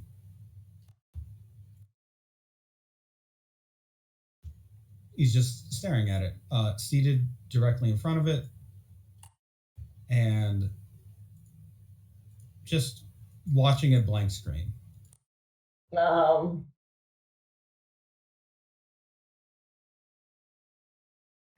Courtland. Are you enjoying his show? He doesn't respond. I'll slide a little closer and like lean into his vision. Screen's blank, and you just see the blank reflection of him staring at himself, like on the black screen, basically. A sort of black mirror, if you will. Yes, I get into his. Does he react when I get into his vision? No, he's just staring. Courtland? I am slightly afraid to touch him. I will grab my instrument off the wall, my balalaika, and sit next to him and start strumming it slightly, waiting for him to react at all. He doesn't. He just stares. I tap him slightly with the instrument. You do tap him with the instrument. Yes. Nothing happens. Oh, is he alive? Is he breathing? Yeah, he's alive. I mean, you can see that he is breathing. Yeah. Courtland, wake up. He doesn't. He's just not moving. Oh, I reach over and grab his shoulder, shake lightly. Okay. When you touch him, first of all, there is a jolt of electricity from your fingertips to him. Oh, okay. Is this like murder? And the screen turns on. Oh, It flashes many different colors, and he's still staring at it. He turns to you and begins to speak. Berserk was a multi-directional shooter released by Stern Electronics in Chicago in 1980. The screen actually begins to display images of pixelated violence. It looks like a foot stomping on a human face, just on repeat. They say at times that people who play the game Berserk become insane. They are haunted by the game's antagonists. Did you know that for a long time, this evil auto was said to be like a curse, something that would just stalk people to their deaths, driving them mad, unable to sleep? I played Berserk personally. I never experienced anything like that. His eyes are reflecting the bright pixels on the screen and thus changing colors as he's talking to you. One wonders, however, what would inspire someone to make a game so violent, a game so cursed, a game no one can truly win? What would be the inspiration behind that sort of thing, if not for just abject cruelty? And what cruelty could there be that would be worth all of that? He actually stands up from his wheelchair. oh, I should probably be going now. to where? He turns to look at you again, and his nose is bleeding now. I think you know. Goodbye, doctor. And he starts walking towards the door. You closed it, presumably. Yes. He walks into it and then falls over. Oh my God. He just walked right into the door, hit it because it wasn't open, and collapsed. Back onto the ground. I'll slide over and sit on the floor. Like, when I'm on the couch, I don't have to stand all the way up. I'll just kind of slide while sitting and then go closer to the floor to see he's okay. His nose is still bleeding, and there is a couple of convulsions as he is now on the ground, but they pretty quickly die down. I put my hand behind his head and sort of prop it up a little. Are you all right, Mr. Courtland? He sits up and looks at you. Oh, fine. I'm fine. Yeah. What happened? Did I fall over while I was asleep? I must have dozed off watching something. I'm glad you're here. I am glad you are still here too. You tried to leave. I speak. Give me a gaze roll to see if you notice something. Okay. A 2 is good enough because, of course, you're this close to him and you've been around him enough. He isn't wearing his watch. You are missing something? What do you mean? I'll take his hand and gently raise it up. Oh, that's something I've been working on. Something to pass the time. You don't have to worry about it. I just figured it's been a while since I've had it, so I should probably do some maintenance. I know a little bit about the watchmaker's trade, tinkering here and there with small parts and tiny tools, so I figured I could probably just make sure everything's in working order. Delicate work. It's extremely delicate. But I think I'm making progress. He Will you help him get back into his wheelchair? I guess. Yeah, I'll Ice Peak will lift him up and drift back over in like a very smooth motion to put him in his seat. Once he's in it, he kind of gives you a small pat on the hand. Thank you. And then starts wheeling over towards a desk actually, where you have a light and probably do a little bit of reading and occasional bits of work.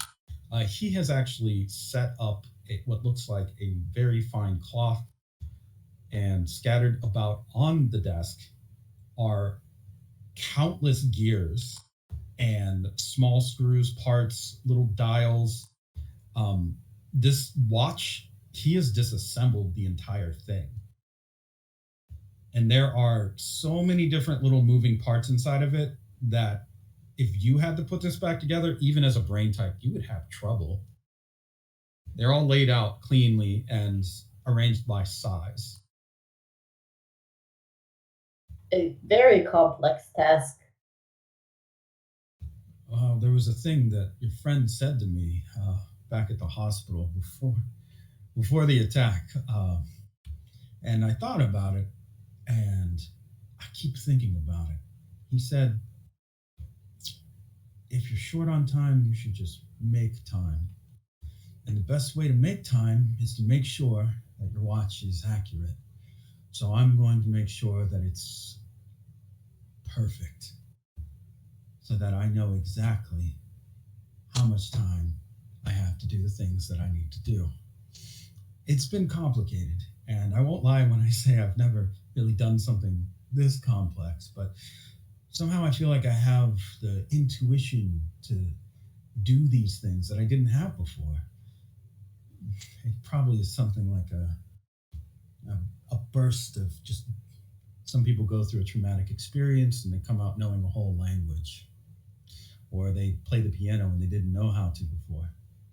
For me, I feel like I really understand this on a level I never thought that I could. I've messed around with watches before, but nothing like this. The engineering is insane. Japanese, German, Swiss, they're all beat hands down by something like this. This timepieces. Well, not quite flawless, actually. There's a few things that need to be adjusted. And if I could get some clippers and some sanding paper, I could probably make sure it runs even more efficiently. The well-oiled machine, it was meant to be, although I should point out, no actual oil. It would degrade some of the finer metals and precious bits. I was actually taking a break and decided to, I guess, take a nap even. But that's what I was working on this whole time. And well, now that you've woken me up and helped me get back into the chair, I could get back to it. Was there something you needed? I know this is your space, so you're free to do whatever you wish, and I am just a guest. I do not. I understand, but you should make yourself at home. I do not know how to. As someone from the bottomless sea, I do not know how to decorate. If you need to order sandpaper and the types of fluids you need, feel free. Hold on, are you inviting me to decorate your home? It is not much of a home right now. So far, I just used the tank. We haven't even been on a date yet. Don't you feel like that's a bit forward? Do you have the time to be slow? No, I guess I don't. You're right. I'll see what I can do. I mean, I don't have much of an eye for interior decoration. I think you'd probably agree that most of my tastes just revolve around plain walls. And occasionally it's nice to have a window to look out of. But other than that, I wouldn't know where to begin. I'm not religious, and no art really moves me so much. So maybe I'll just look it up online and see what people think is an agreeable, sensible, and mature decorational aesthetic. It simply has to be comfortable. Comfort.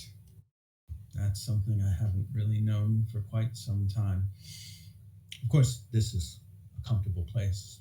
Don't get me wrong, but there's just so much on my mind. Too much, I think. I understand. There is. Let me tell you that governing the city is quite mind-filling. There are many hours, I think, in the night of solutions that may never come. Wouldn't it be easier if it was just a peaceful world? No need for any of this. How do you even get there, though? How do you get there? He starts tinkering with the watch parts again. Well, the answer's probably not in this watch, but at least I have some control over that. Thank you for helping me back into the chair. Well, if it is too peaceful, I will be out of job. What a shame that your job is almost fed by the thing that you hunt. It's almost like a wolf or something, or a hungry dog. Some kind of predator. Sort of what the law is, in a way. Something that hunts and eats crime and criminals. But you're right.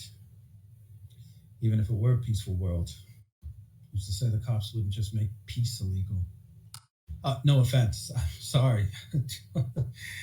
I don't know where my mind is going. Many places, it seems, without your prediction. That is a problem. I'm used to things being regular, predictable, expected. But lately, I am out of sorts. Well, I don't want to steal any more of your time. Well, I will give you the advice that my master gave me. And what's that? Go with the flow. Go with the flow. I like it. I mean, I've heard it before, but I think when you say it, I like it more. She smiles at him with too many teeth. Well, I'll just be here, unless you want me to go out. Part of me just likes staying in. I think right now, just until my legs get better and I can walk again without, well, you know. I think everywhere I go is too dangerous. You are quite fragile. You're right. It's all right being safe. It's okay. Well, I feel like a bit of a damsel in a tower right now, but there are worse places to be. Like jail. When you have recovered, that will take you places. He tinkers with the watch parts. He lifts one gear up towards the light and looks through it. It's like an eye. That's so strange. Well, I look forward to that.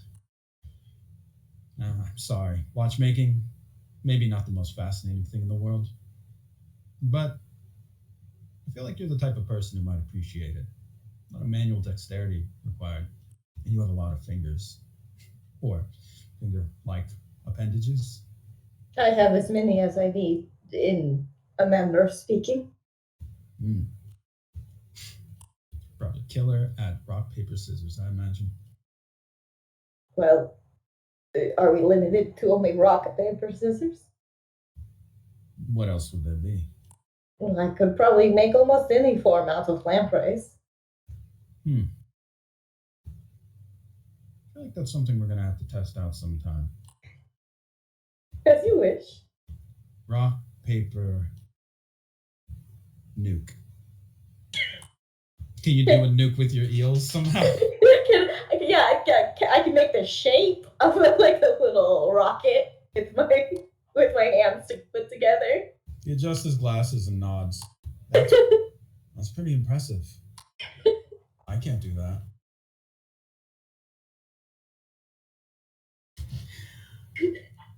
I am sure there are many things I can do with my hands you cannot. He looks around the room. You know, when you say things like that and it's just you and me in here, doesn't it seem a little forward? He stares at you flatly. She leans very closely. Who says I am not being forward? He gets a little flustered. Wow. Well, good to know. I guess I'll put that in the old memory bank for next time you say something that happens to sound inappropriate. I'll realize, of course, it was appropriate. Only if you approve. Courtland is in danger. Yeah. All the time, constantly. He's in danger because you're reaching into your pocket to draw your scalpel. He doesn't notice. Yeah. And you didn't notice. But your hand is already ready to draw it out. You can feel the smooth motion of pulling your scalpel out the closer you are to him right now. She kind of like jerked back and like literally, I'm not in a seat, but I probably was pretending to be in a seat, so I suddenly just dropped to the floor. Kind of quirks an eyebrow. Are you all right? You're acting a little weird. She lays on the floor for a moment, sort of like a little melted. Some of her eels have come out, and she sighs. I am having some mental difficulties. Wow, that is troubling. I hope that there is good medical care for the police officers of the city. I don't know what I would do if I just had those sorts of issues on top of everything else. Not that I think you're like anything's wrong with you, but I know you're going through a lot of stress right now, and I understand the case. And I hear that there's been more attacks out there. As long as you're staying safe and make time for a psychiatrist or a therapist, maybe a counselor. You should do that regularly, actually, at least once every 3 months. She sort of grunts at the suggestion. I know what you're saying is logical, but I barely have time. But with my work, there's so many things I have seen in my work. Well, just take your friend Detective De La Cruz's advice. Make time. He smiles and nods. I will do my best. I think you are probably correct. Well, She finally gathers herself back and sort of like inflatable arm balloon man stands herself up. thanks for everything, Doctor. I have to admit, with you around, I feel so safe, honestly, after being through so much. Like you'd never let anything bad happen to me, which is touching. I don't actually have too many friends or family. She doesn't lean in closer this time, afraid she might do something, but she will look him straight in the eyes and say, You are safe from all but me. There it is again, the appropriate comment. Maybe come back later and we can discuss the matter further. I would hope. Although he motions to his wheelchair. Like you said, I am a fragile human being, after all. So, whatever it is that happens, I do hope you'll be gentle. I will not make promises I am unsure I can keep. I feel like my life is in danger, but I can't explain why. That is an appropriate reaction. Danger is a strong aphrodisiac. Oh. If I wasn't drawn to danger, I probably wouldn't be here to begin with, I'm sure. Well, I cannot say I do not make similar mistakes. Of course. Right. I will let you recover, though, and I think I owe you to find you that song. Oh, yeah, right. If you happen to remember. It's not a big deal. She'll try to she probably had memorized when he had sung to her, at least as close as possible, and tries to recreate it on the instrument that she has.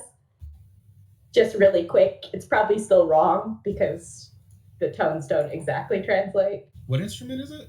A balalaika, which is a stringed instrument from Russia. Ah, the balalaika. What does it sound like? Just like a tinny guitar, I guess. I can link a song. I can link the Tetris song, in fact. Hold on. All right.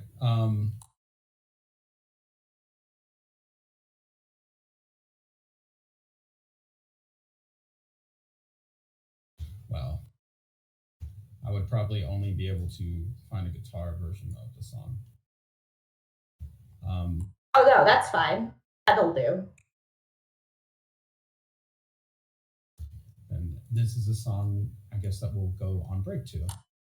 Oh. Is Ice Peak playing her balalaika in her apartment with Courtland seated at a desk with his watch parts spread out,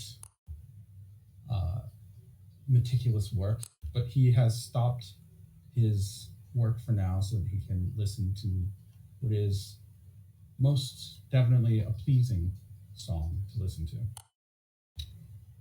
If I can get it and loaded it. I guess as a question, how proficient is Ice Peak in playing this thing? She's had like a lot of experience, right? I feel like back in Doma, she tried to imitate their way of playing, but couldn't get it. Right. But she appreciated and enjoyed, as like a little boy, their ability to play. So she's been imitating them for forever. So she's actually very proficient. Okay. Now that she has other abilities, she could probably imitate them better now that she's older. It's sort of memories, much like Corrido in some way.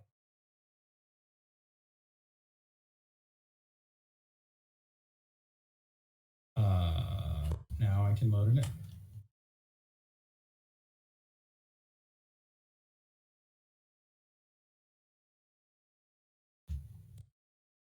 There we go. So the song that plays sounds a little like this.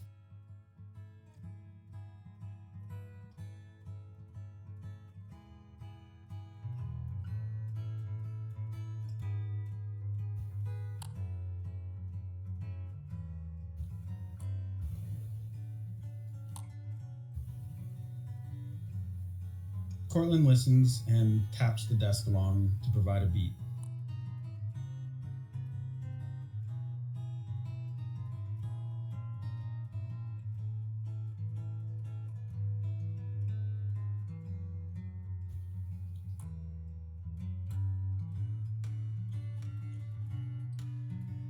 But yes, we will take a quick 5 to 10, and the song.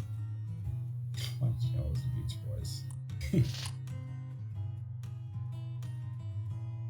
As he taps the desk,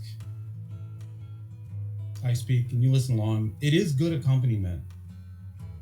There is something a little familiar about that tapping sound. Hard to say what.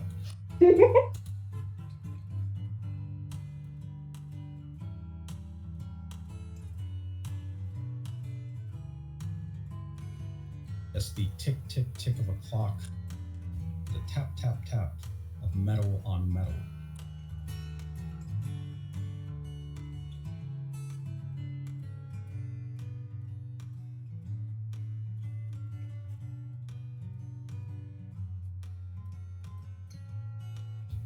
But yes, everyone take a quick 5 to 10, and we'll come back for the vigil.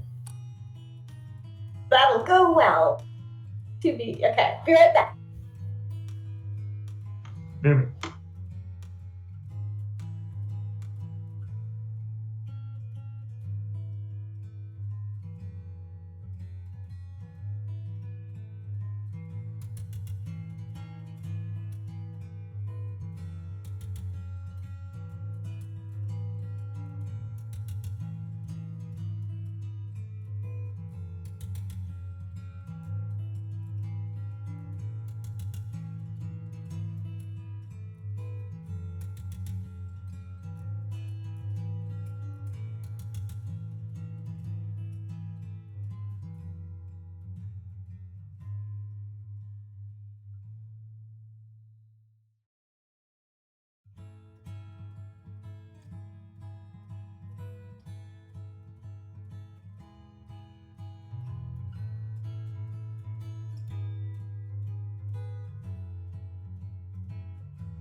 Is everyone back? Yep. I'm back. Yep. All right. I think this will need ice cream. The cat has turned her into strings. Probably, yeah. I don't know if she's mentioned it. She has a cat. She got a cat, and the cat is obsessed with string. I guess as cats are. You know, Yes. but like My this- cat is currently chewing my cables Oh no! she's like because string. she Pavloved her cat because she keeps the string in a string drawer. Every time there's a drawer open now, the cat thinks that there's string inside every drawer. Which is kind of fun, I guess. Yes. It is called Mr. Ocho 8 strings. The Ocho on the strings. I forget his full name. Yeah, so it's just needs to come known for it. I just like to like, you know, because cat brain. I want to live in the world where every drawer is just filled with strings. Why would this make sense, cat? And yet they believe it.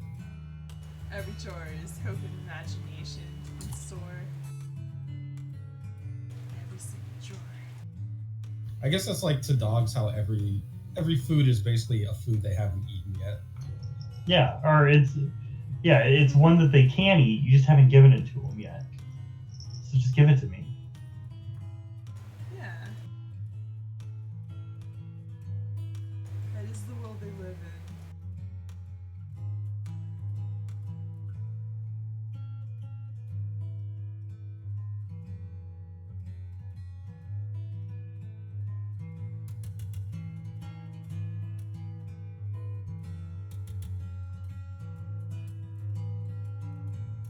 So, who wants to bet that Father John is going to make this some sort of tech demo as well? Okay, you got ice cream. It's time for virtual church. Yeah, it might be. Yes, if everyone's Yay. back, then we can proceed with the vigil. Yes, as mentioned by the message that went out over the Web of Vibes, under, of course, the category of local events, there is a vigil planned for this particular time on this particular day. And presuming Aqua, you guys just roll up, no like disguise or anything. I'm guessing, is it just you make, or how do you want to approach the church? Yeah, do you want to go like just street casual or show up as cops? Yeah, Oh, I was thinking not necessarily as cops. I mean, I think Father John would know we were cops, but I Yeah, don't think plus we want to also immediately alert people. also Claudia is banned from the church, so she's probably going to go into disguise. We can show up as members of the community, just in like streetwear. All right. In that case, because you are going in a combination of streetwear and disguise, mermen are pretty good at being able to blend into crowds, and there certainly is a crowd present at the church of the next 20th century. Quite a few people have shown up here. Claudia, they don't recognize you, but you recognize them. There's even a few associates of the Jaguar clan that have shown up, specifically for Corrido, as if there were any doubt. And indeed, there are, on all of the screens that used to show people different possibilities and potentials, there are now scrolling images of the victims of these crimes, along with brief messages from family members that they have given to Father John, names, photos of them in better times, including Corrido. There's quite a few of him on a not small screen, kind of off on its own, a scrolling montage of different pictures of Corrido, mostly him playing music on stages, and some of him in villages in South and Central America. It seems like doing humanitarian work. For you in particular, Claudia, who knew Corrido, you can see there's a lot of different notes about how he went here for humanitarian aid, he traveled over here, he helped this village out that had been struck by natural disaster. And in general, Corrido, of these people that are listed in these different memorials on the screens, his list of deeds is actually quite long. It has nothing to do with him being a samurai and everything to do with his mission as one of the higher ups in the Jaguar clan, being committed to underprivileged people and those who have been harmed by corporate greed and environmental disaster. A lot of pictures of people around him too. So he was quite popular amongst the clans, probably how he reached his position. And near that screen, there are those associates of the Jaguar clan who are crying, obviously, mourning the loss of Corrido. A few of them look like they want to be angry and maybe even violent, but are holding back on that because of where they are and who they're there to pay their respects to. Unfortunately, there's no body to bury for them, and the state won't even turn over the ashes of what was left of Corrido. That surely has taken a toll on those who remember him.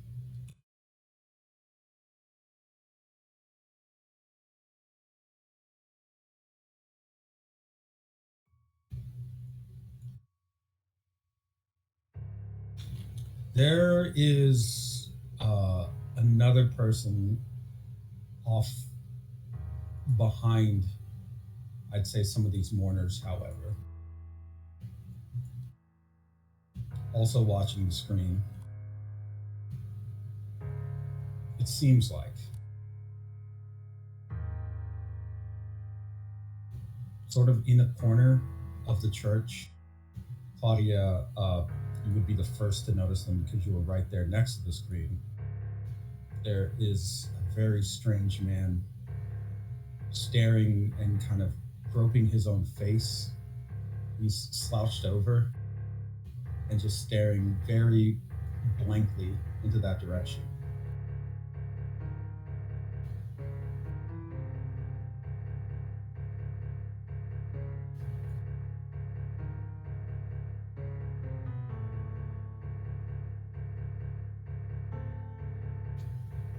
He doesn't make any moves and doesn't seem to be responding to anybody around him. She will definitely kind of angle herself so that she's always keeping an eye on him without seeming too obvious about it.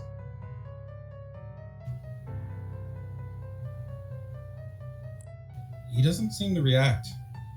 He doesn't. When you move, he doesn't seem to react to that.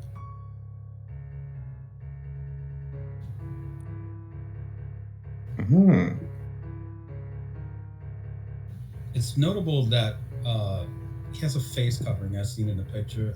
The revealed eye, however, is milky.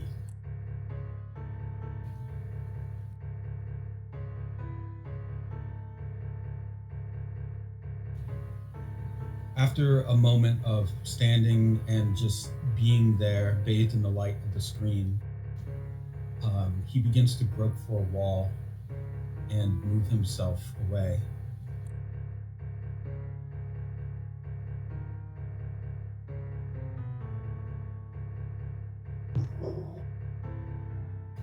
Yes, by all accounts, to judge by the way he's navigating, he is blind. Somebody actually walking, one of the mourners moving through the crowd actually bumps into him and says, "Sorry, I didn't see you there." The person in question just seems to slouch against the wall and hold up one arm defensively, wait, and they'll go back to moving along the wall. The person who bumped into him says, "Hey, are you okay, man?" And then someone else puts a hand on that person's shoulder and says, "I think he's blind. And he isn't talking either. He's probably here as part of the church's outreach program. Maybe we should try to lead him somewhere." One of the people tries to put a hand on his shoulder, but he quickly swats it away and then goes back to groping and moving along the wall. Well, damn! Just trying to help, weirdo. Whatever. Guys like that shouldn't even be here. They just weird everyone out.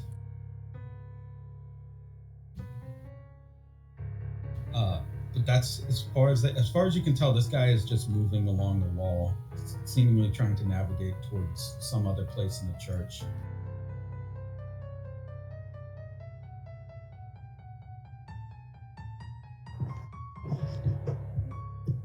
She'll probably slip in and go watch out for some guy. Seems to be blind, kind of like in like communication, and yeah, I'm not sure he's going somewhere.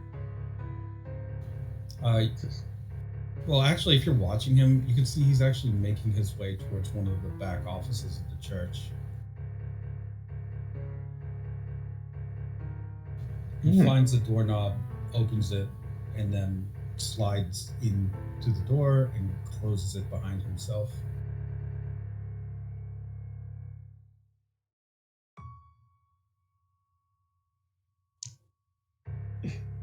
She probably decides to kind of follow up on that, and you get a look at the door at least to see, like, since it's an office, it has like a sign up top saying what it is actually for, if it's like... Oh, it has a name placard on it. You're close enough to see. Yeah, it says Office of Father John. And is Officer John actually here already? Father John is out on the floor. He's not up on the podium, but he is like out mingling with people, which is where maybe the rest of you could be. Your attention might be drawn to that. Father John is giving, I would say, small sermons here and there and words of comfort to those who are here in mourning. He seems to be very focused on making sure that people know God doesn't make mistakes, but he does make corrections from time to time. What would you say if I told you things could be corrected? All this pain and sadness, all like it never happened. People seem to be actually eating this up.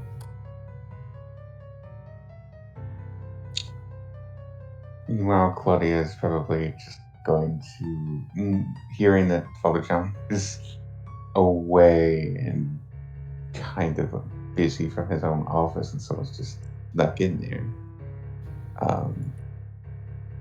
She probably does her best to kind of get a good eye on what the hell is being done inside of his office. Okay. Do you just want to like peek in through a cracked door? Yeah. Okay, you hear chewing sounds, very wet, and crunching noises.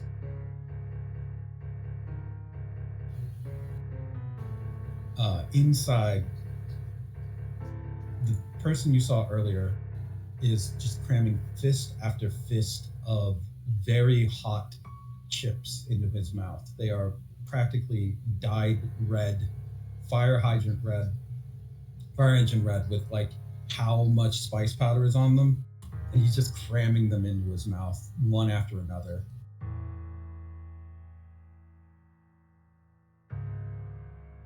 Okay. So far, so normal-ish. Ish. He pours himself a big glass of chocolate milk and then just starts to chug that furiously. Okay.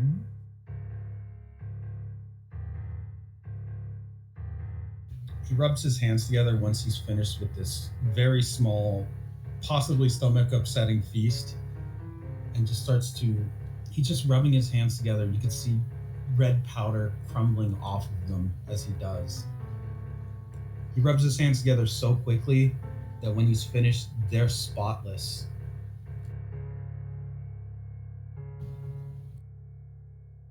He actually managed to clean his hands with this method. It just peeled right off of him. Okay.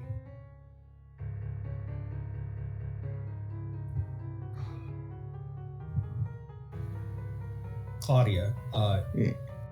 I'll give you a compel right now with your trouble secret sniffer. If you leaned in a little closer, you could maybe tell a little bit more about this guy. There is something very strange about him, but it could be at a complication. Yeah, she'll lean in closer. I'll take the compel. Okay. When you lean in, there's something near the door that you might not have spotted. It falls down. It seems to be some kind of small glass ornament. Shatters. You get 1 fate point back. Okay. The thing is, he doesn't respond to the noise at all. There's no reaction. So he's. Oh shit. He's blind and deaf. Okay. I think I get what this is now.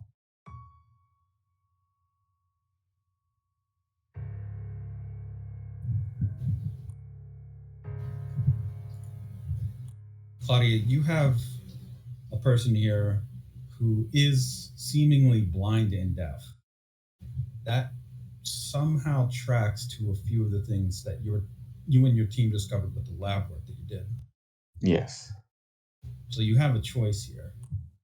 It's difficult because how could you question this person? But this is possibly a suspect in the mass murders that you have been investigating. Yep. There is a problem, however. This place is packed with people. Oh god. He doesn't seem to be aware of your presence.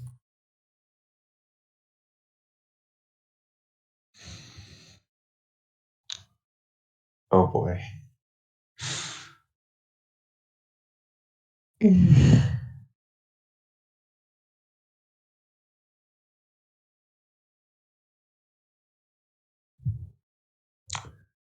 Hmm. I guess what she'll do is probably sneak in then and get a probably better look. Okay, you sneak in. He actually tilts his head back and exhales.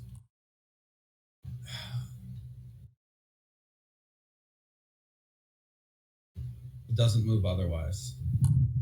He goes back to rubbing his hands together.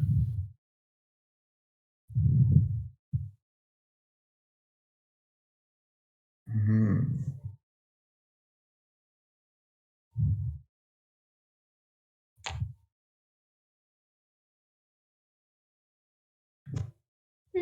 Phew. I guess pick up one of the little bits of glass that's shattered and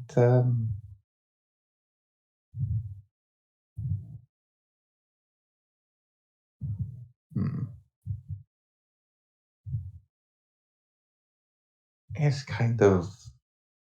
Is he bald or anything like that? Bald? No, he has on this one side of his hair that is exposed. He has it looks like very soft, thin blonde hair. Very, very thin, actually. Yeah, like a baby's hair. I see. That's it does present a bit of a problem then, because I was thinking maybe giving it a trying to get some samples from his hair, but huh.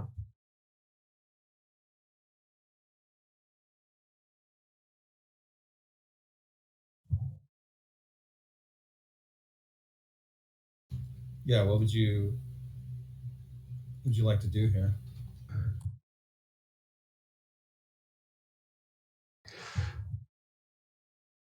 I'm not sure because I want to get DNA, but like he's already kind of just gotten cleaned himself up and everything. It's true. Well, some of the so when he rubbed his hands together and cleaned himself, that can leave skin cells. Mm. If you are able to be close enough to get your hands on that, or at least some scrapings, you may be able to gather evidence in that way.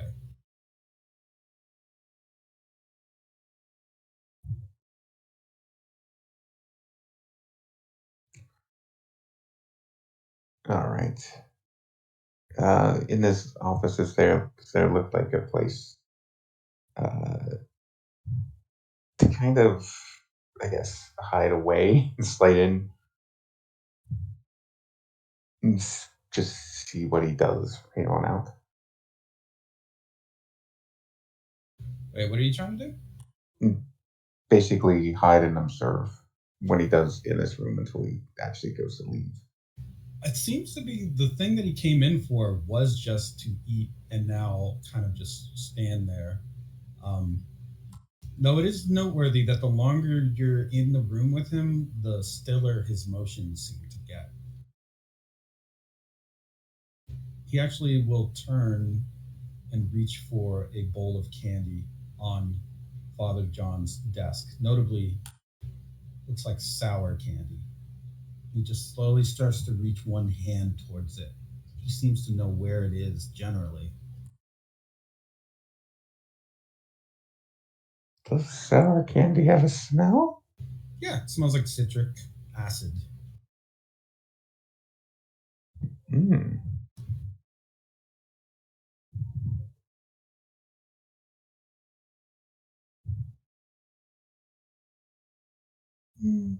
Maybe she'll. How? I'm just thinking about how to make sure he doesn't fucking do anything. Like, actually, because I think she's worried that since he's a big suspect, she's worried that he's preparing to do something nasty with Stant. So it's just like,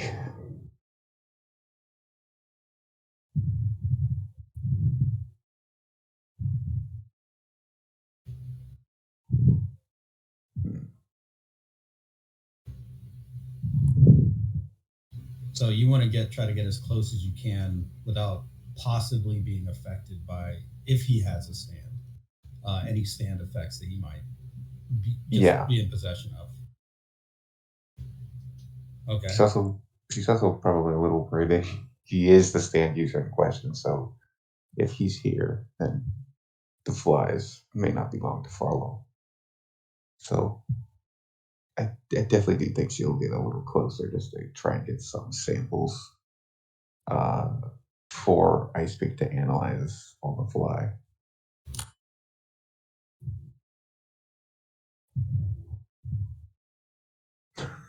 That wasn't intentional.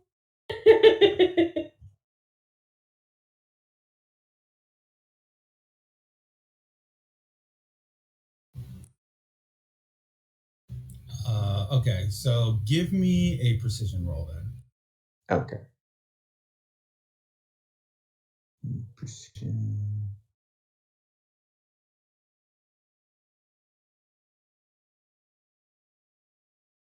Three.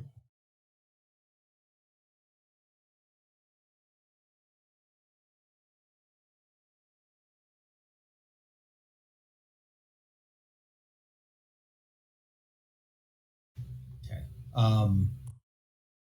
With a 3, you're able to gather some. You're trying to gather some of that evidence without tripping up anything that you might be able to perceive as being a trigger. Yes. Okay. You're able to do so with a 3. He doesn't react to that. All right. I should probably bag it up and then make I guess make an exit, but like boy, I think she's probably also as she makes an exit, she's trying to contact Icepeak to get her to get the lamp eels or something on this guy, like to make sure he doesn't actually go through with what she fears he might be going through. You are stopped, I would say, by the sound of a click. Oh,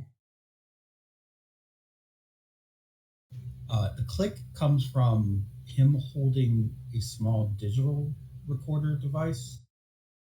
He is seemingly manipulating it without seeing it. And then he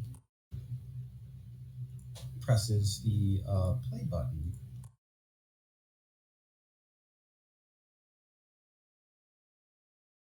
oh. Hello, is someone there? I am deaf and blind. Please be aware of it. He presses the stop button and waits. Tilts his head left to right. Oh dear. So that's he's figured someone's here then. Hmm.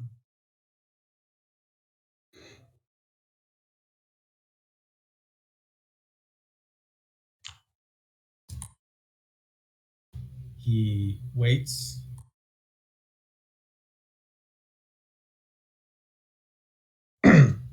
Seems to manipulate the little device quite a few times, and then presses play again.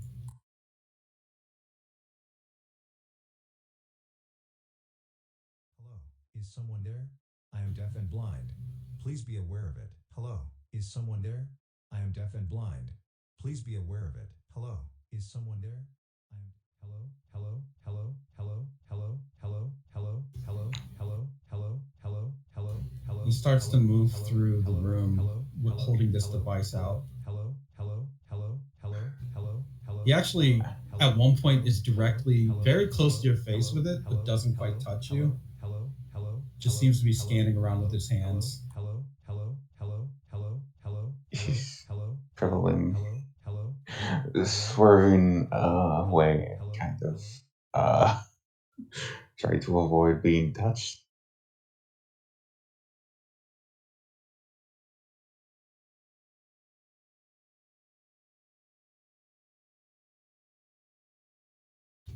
He stops.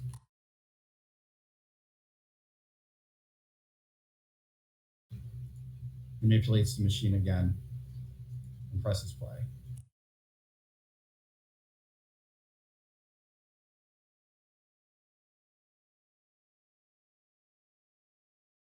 I'll remember your scent.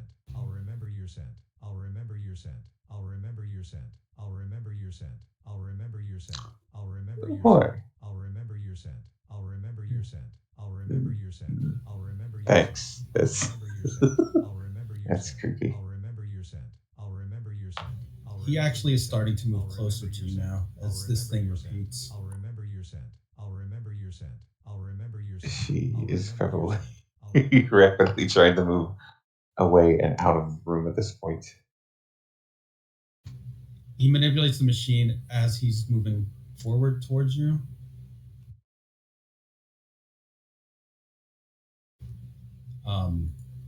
He vaguely is moving into your direction, not directly at you. So he still doesn't seem to have your exact location.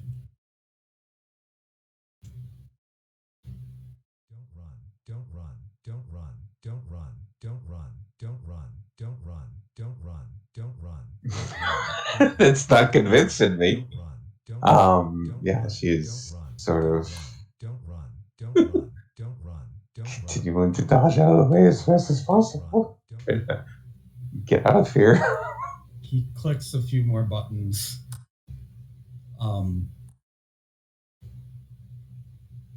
And just seems to generally be walking into your direction as you're leaving. Don't run, don't run. Sarah's just following you with this on repeat as you leave.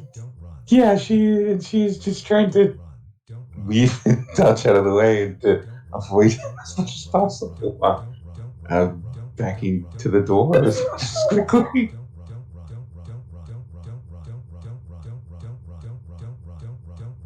I mean, you can easily get away from this guy. He doesn't know where to run towards you, so he can't chase you. So that's all you hear is like, as you're moving away from him, the recorder getting quieter and quieter. Yeah, she's out of that situation as much as possible.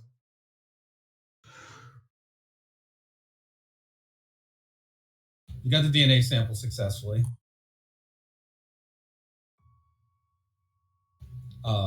What about the rest of you? What are you guys like doing in the church? Generally, what is your area of focus?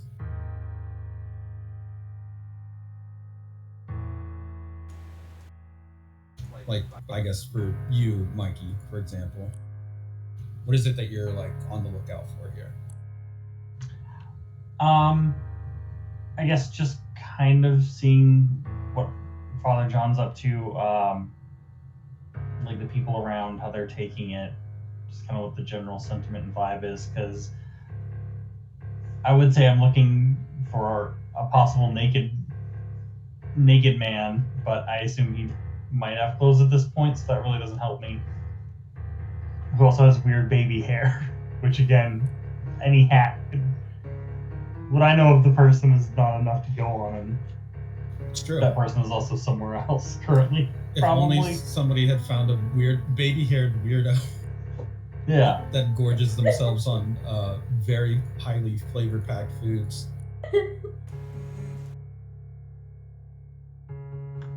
Listen, if Well, you- until that happens, I'm keeping an eye. it's a funeral, right?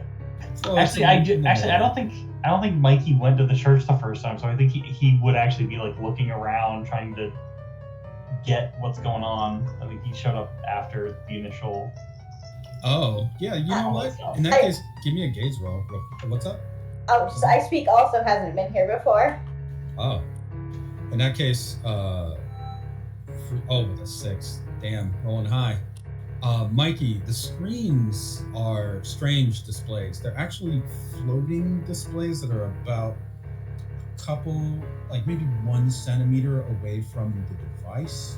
So it's a frame of a picture floating in front of another screen. With your gaze roll, you can sort of see in the flicker of image in motion. Behind it, there are screens playing of Father John holding his arms out, bathed in light.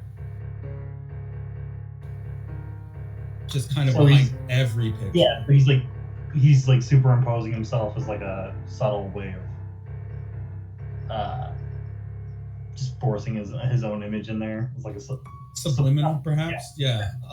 subliminal messaging. Probably wouldn't affect you, but it's possible that it could affect others. Who knows? Like people. This sort of display technology is actually highly advanced. Yeah, I think Mikey would be a little impressed by it, and then we'd probably go over to Ice Peak. I think because she was with me, and we were with Courtland, so we didn't go to the church. Yeah, this is new to both of us. Yeah, I think he would lean over and just go, "Do you get a look at these monitors? Father John's got his image literally printed on everything. It's real subliminal." I've never been in a church with so many screens. Though I make it a point not to go to church.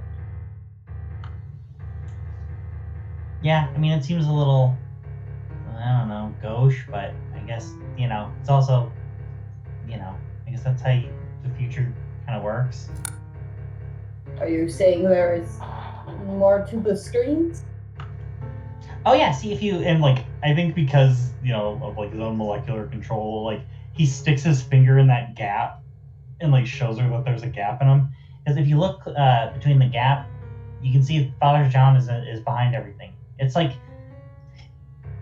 yeah, I think he goes, you know how like sometimes you watermark an image?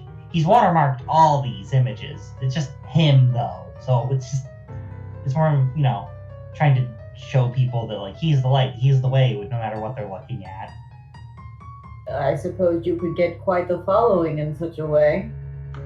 Yeah, I mean, they say that, for like, people would do stuff like that back in the day for different reasons. Like certain movies were to have like weird, like one frame cuts in them to help cause like unease because your brain registered it, but you physically couldn't. So it just created a sense of unease because your brain knew something was wrong, but it couldn't tell.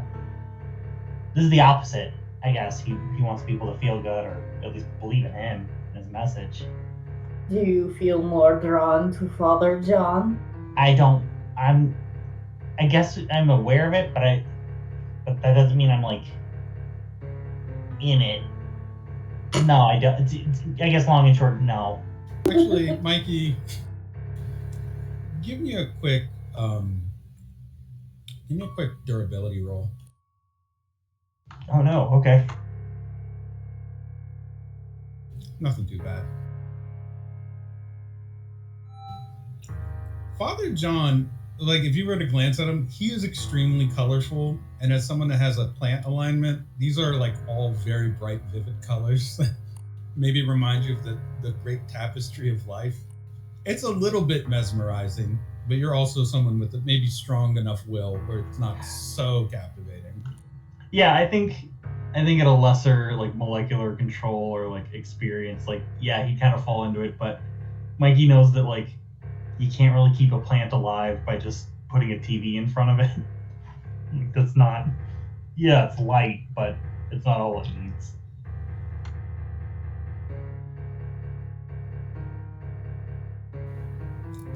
I speak leans closer, waiting for her answer.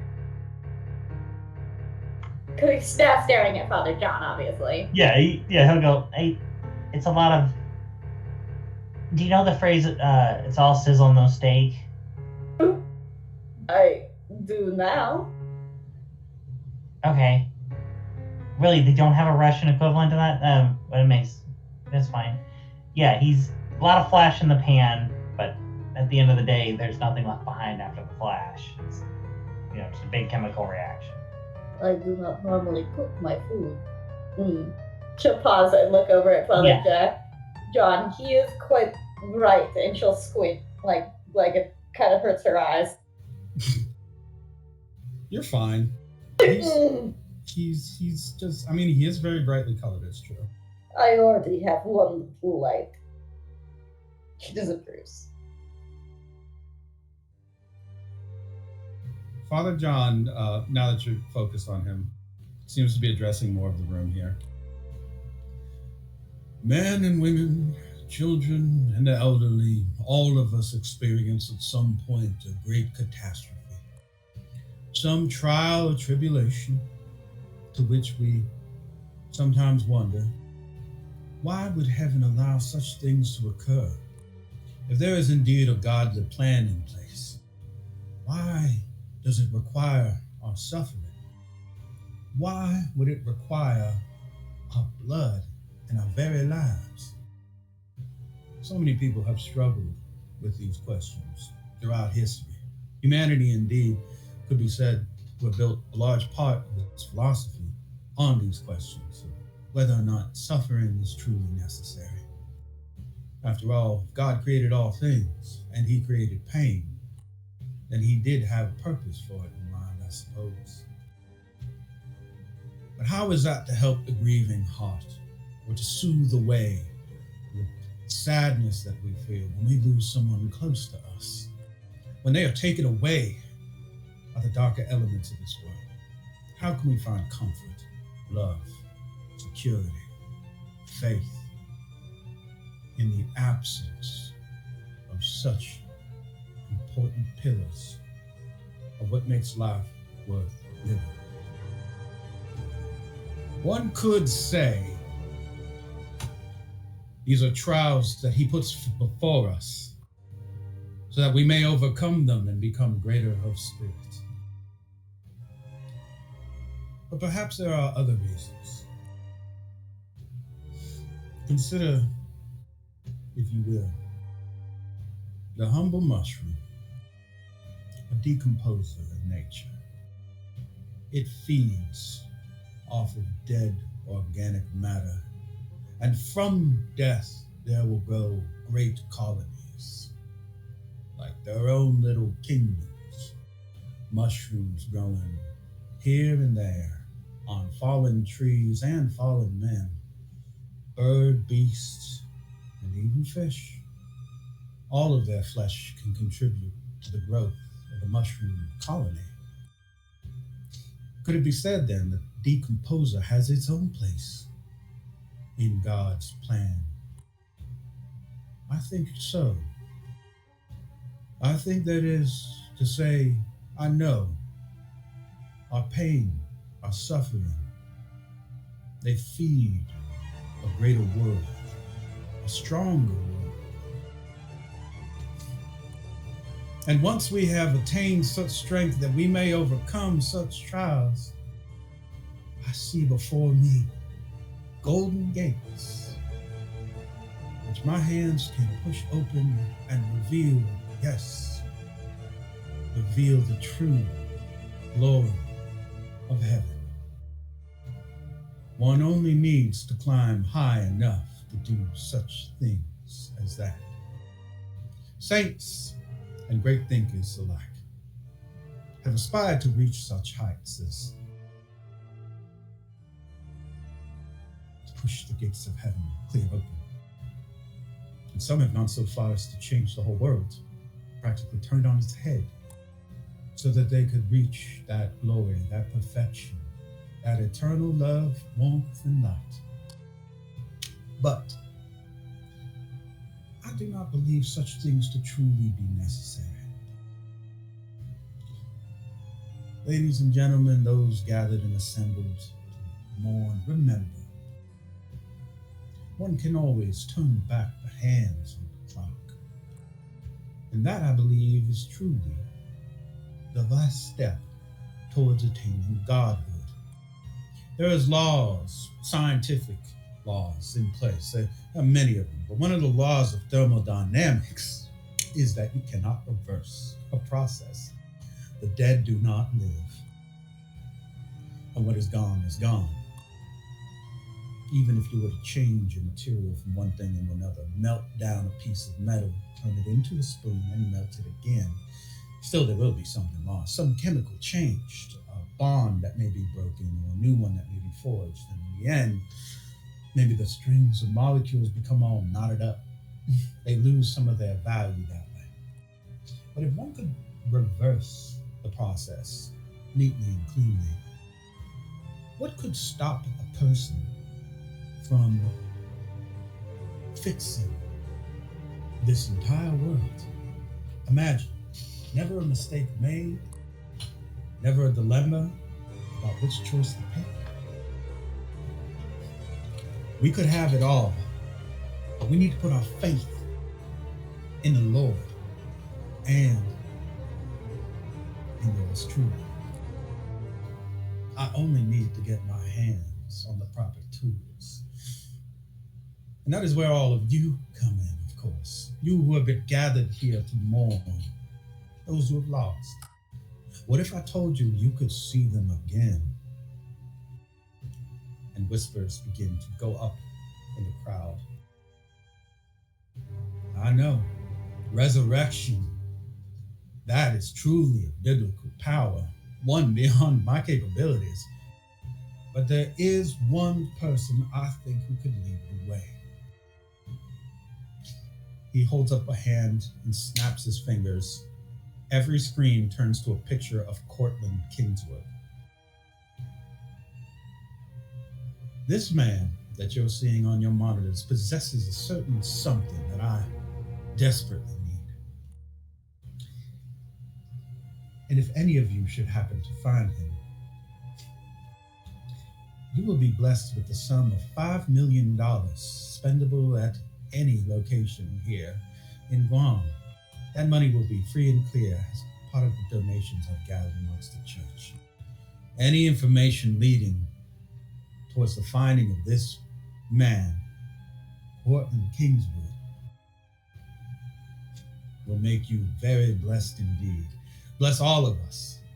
And who amongst us couldn't use $5 million to deal with all the harsh strife and bitter hardships that we face out here in the world today, especially with all the economic troubles. Oh, there's just so much going on. $5 million could do a lot, I think. Change lives.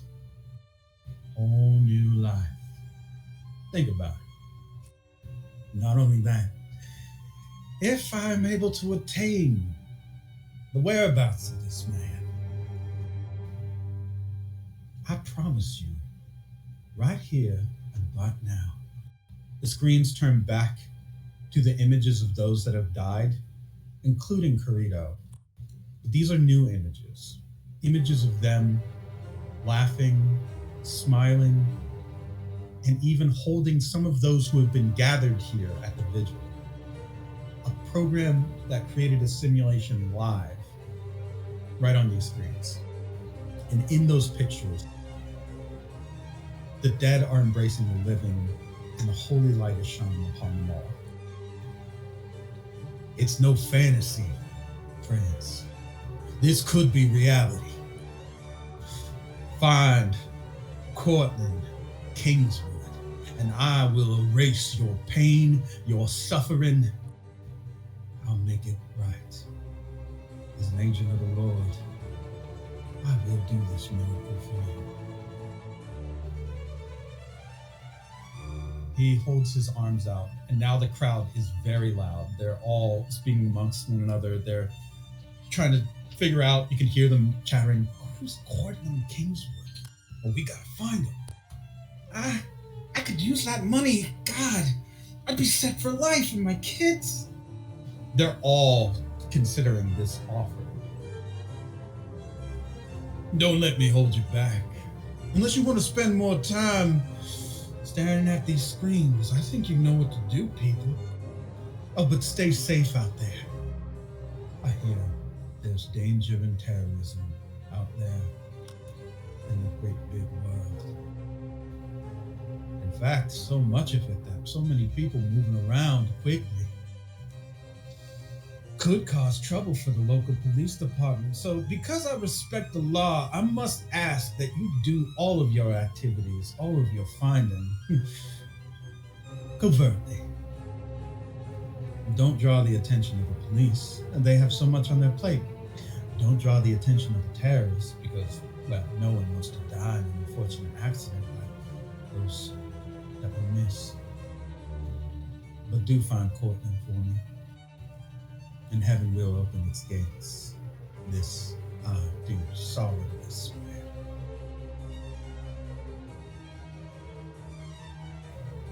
Yes, you amongst the crowd, what is it that you're going to do in response to this? I mean, I was thinking, because Anya didn't like the TVs last time, she would be looking for some sort of power source.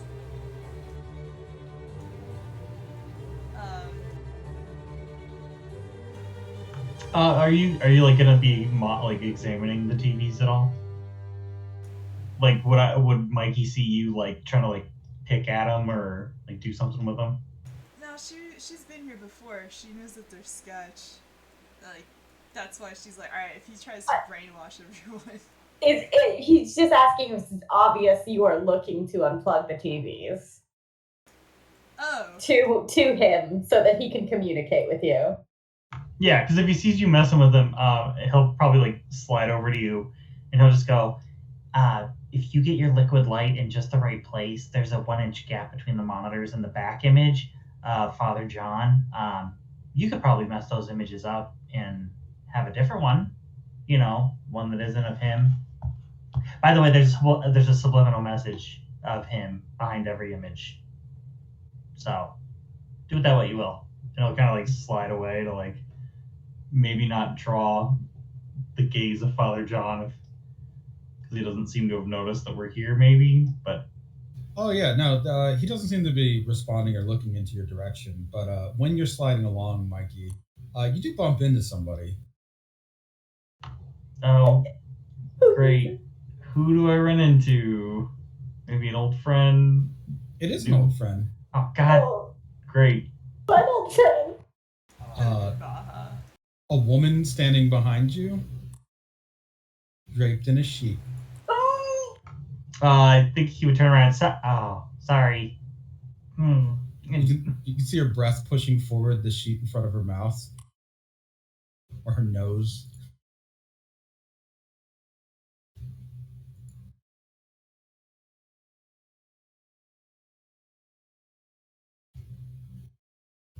She seems to just be focused on you, but you can't actually see her face behind the sheet. Though as she pushes her face a little bit closer to yours, you can see something like an outline of zigzags across the lips. Like her mouth has been stitched? With metal. Steel wire, to be precise.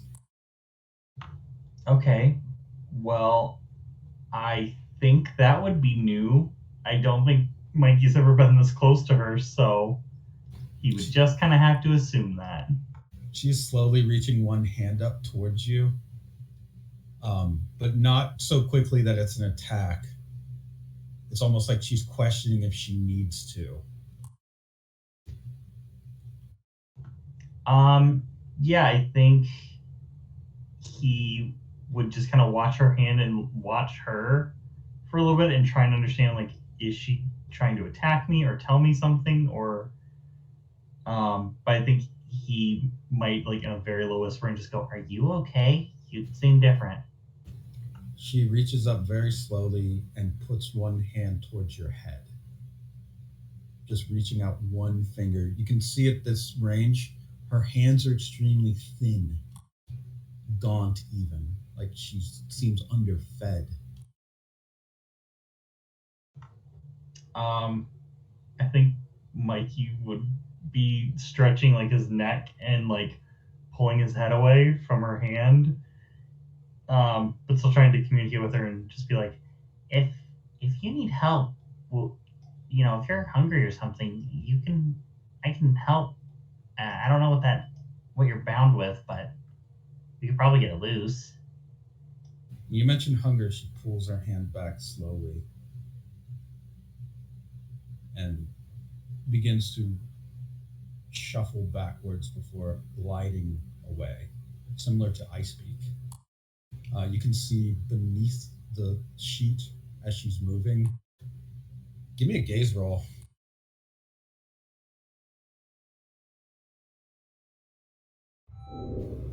3. You catch sight of something beneath the sheet. You're not sure what, but your best guess, you think you might have seen fingers. Well, yes, isn't that her stand? Yeah, like the stand's fingers, but more importantly, they're very small now. They look like children's hands. So they're either de-aging, I guess, or they're just tiny little, because she's weak, so they're weak. Possibly. It's hard to. You obviously can't ask her. She's not communicative, but. This might be the 12-year-old victim.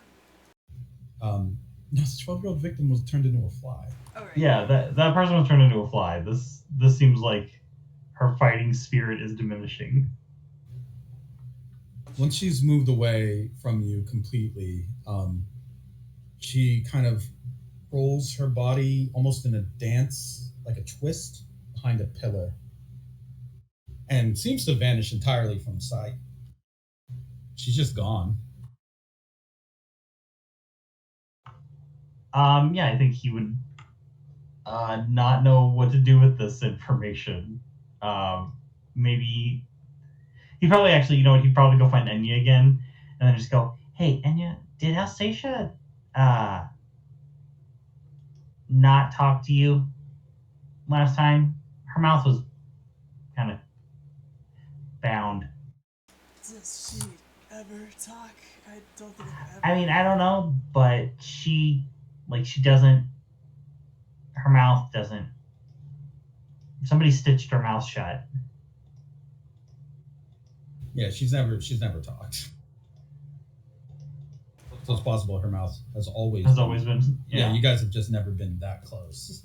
She was as close to you as about as close as it gets, and you have very good eyesight, so you could see that behind the sheet at that range. Yeah, I don't know if I've ever had to look into her mouth or as close as I did, so I don't know if she normally has a working mouth. So it's just weird that she was bound that way. In the distance, as you guys are talking, you also can hear a very faint message just on repeat. Hello, hello, hello, hello, hello, Oh. hello, hello, hello, hello, hello. Has he showed up? But it's getting quieter. Oh. Did you guys hear anything? Yeah, what was that? Has anyone seen Claudia? Unfortunately, it's been a second, so. You think that was her? No. I mean, we haven't seen her, and we just heard a weird voice seemingly disappear.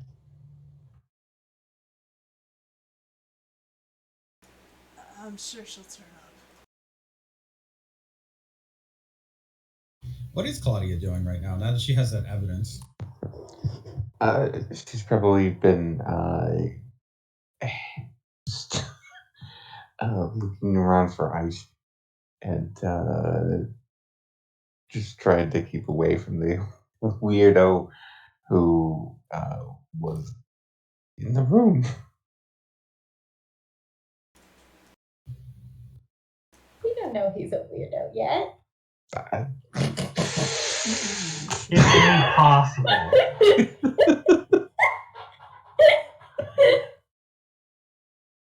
He could be a normal guy. We know of at least two stand users that aren't us in the room already. Who's to say there needs to be a third? The game of who's the stand user has already been won. There may be a fourth. Who knows? Perfectly normal guy. I don't know. Yeah, he's perfectly normal. Nothing wrong with him. He's fine.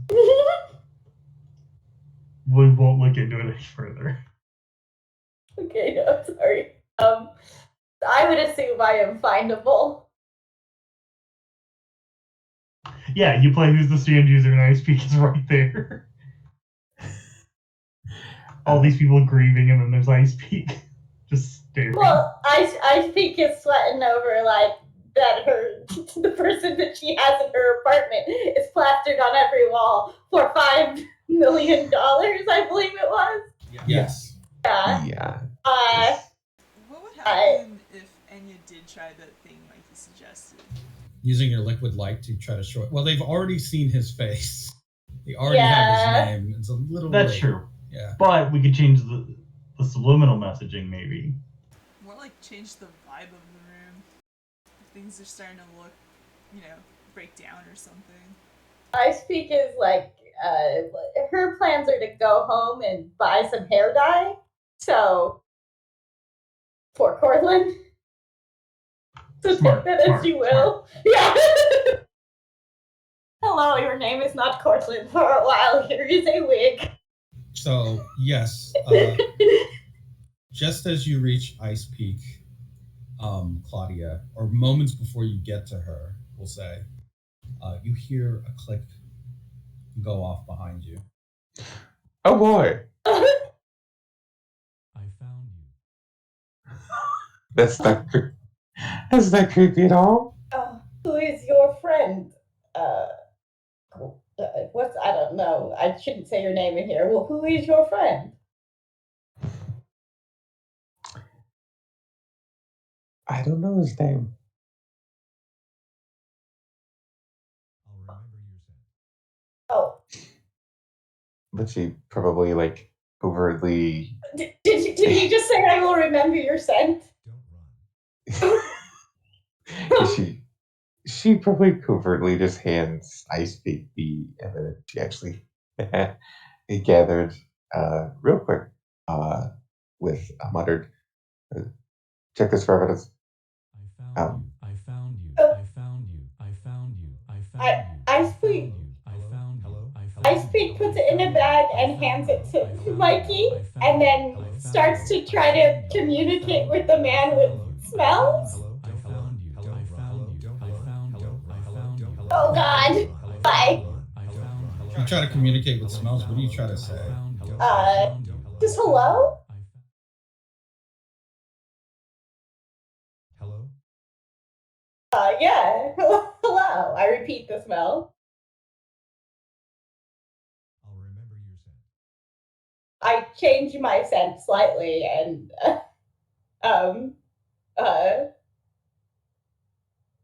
I guess just to let him know my name, I guess.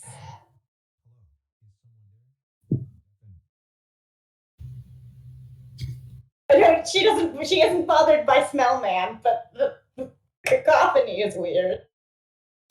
He eventually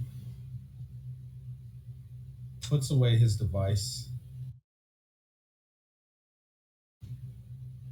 turns and starts groping the wall, moving away from you. Away from me? Yes. Oh. How dare you talk to him? He did not like that. We should probably get going. I make a sense of goodbye, I guess. Whatever that is. Hard to say. I mean, communicating with scent is easy if the other person communicates with scent. This guy, I'm not sure he communicates like that. It No, he doesn't, yeah. seemed to just confuse him a little. I guess I will I don't know what scent he likes. So I guess I'll just give him the scent of lilies, because that's a scent that Ice Peaks likes. Give him the scent of lilies? Yeah, like just trying to mimic lilies as much as possible.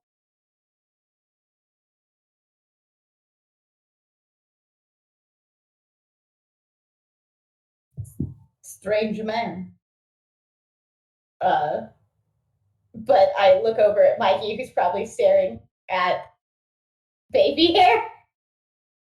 Yeah, I see baby hair, and then I'm just suddenly hit with a barrage of smells. I'm like, I speak. Why are you trying to talk to him through smells? I don't think he understands. Humans don't talk like that. I was being friendly. No, I get it, but I don't think the human brain is fully adapted to understand simple concepts through smell. What does a hello smell like? It would be like. Well, I mean, I know what it smells like. Yeah, I smelled it because you did it. But anyway, I think. Have you ever talked to a human baby? What? No. Well, you should, because that develops their. You know what? This is giving me more questions. I need to go run this. Yeah. All right. As we close in on all these people that are excited to go and try to find this mysterious Courtland Kingswood. Wait, I gotta run home. You gotta run home? How quick do you go? Oh, pretty quick. Pretty quick? Yes, there's as quick as her eels will carry her. Then you arrive home to find no Courtland. Oh no, not again. You find his wheelchair empty. Yeah. And a note. Oh, what if I ran home? The note says, Ice Peak. Feeling better. legs working. Mhm.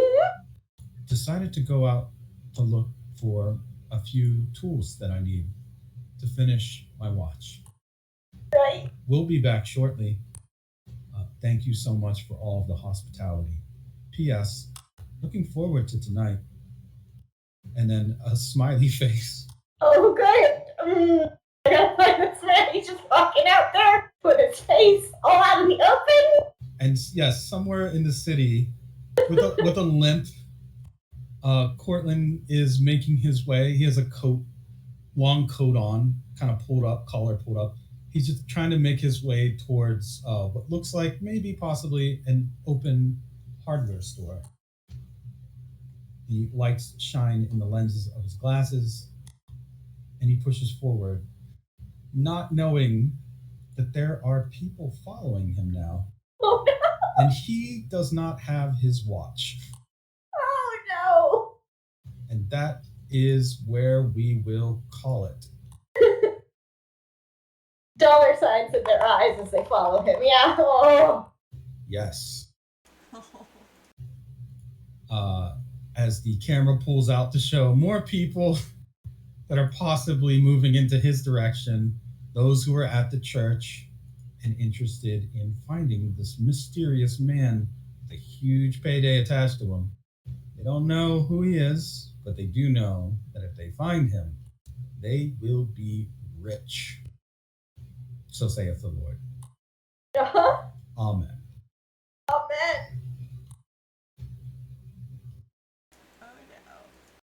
Amen. That is what we will Great. close on. The to be continued is an unaware Courtland. Get Defenseless. mobbed by a mob, yes. Yes.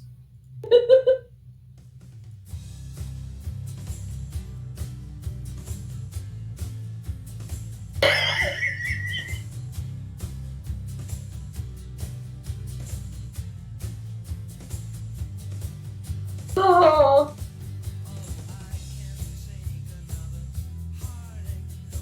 There we go. Another great day of detective work.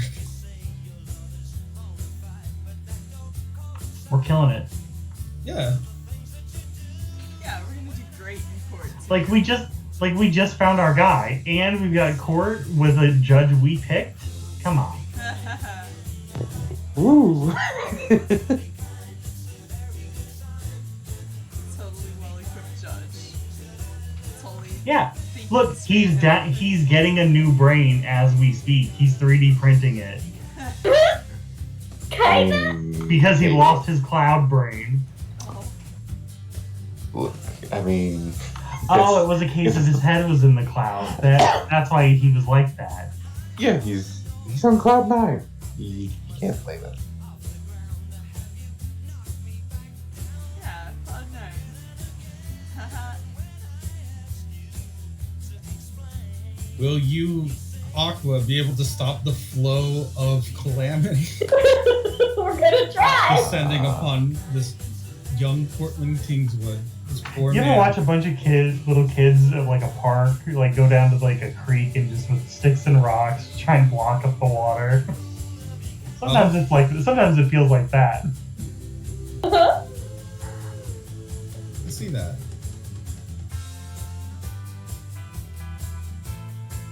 All right, yeah, that wraps up the session, though. I hope you guys feel like you did a little bit of police. I actually like the lab scene. It's kind of fun.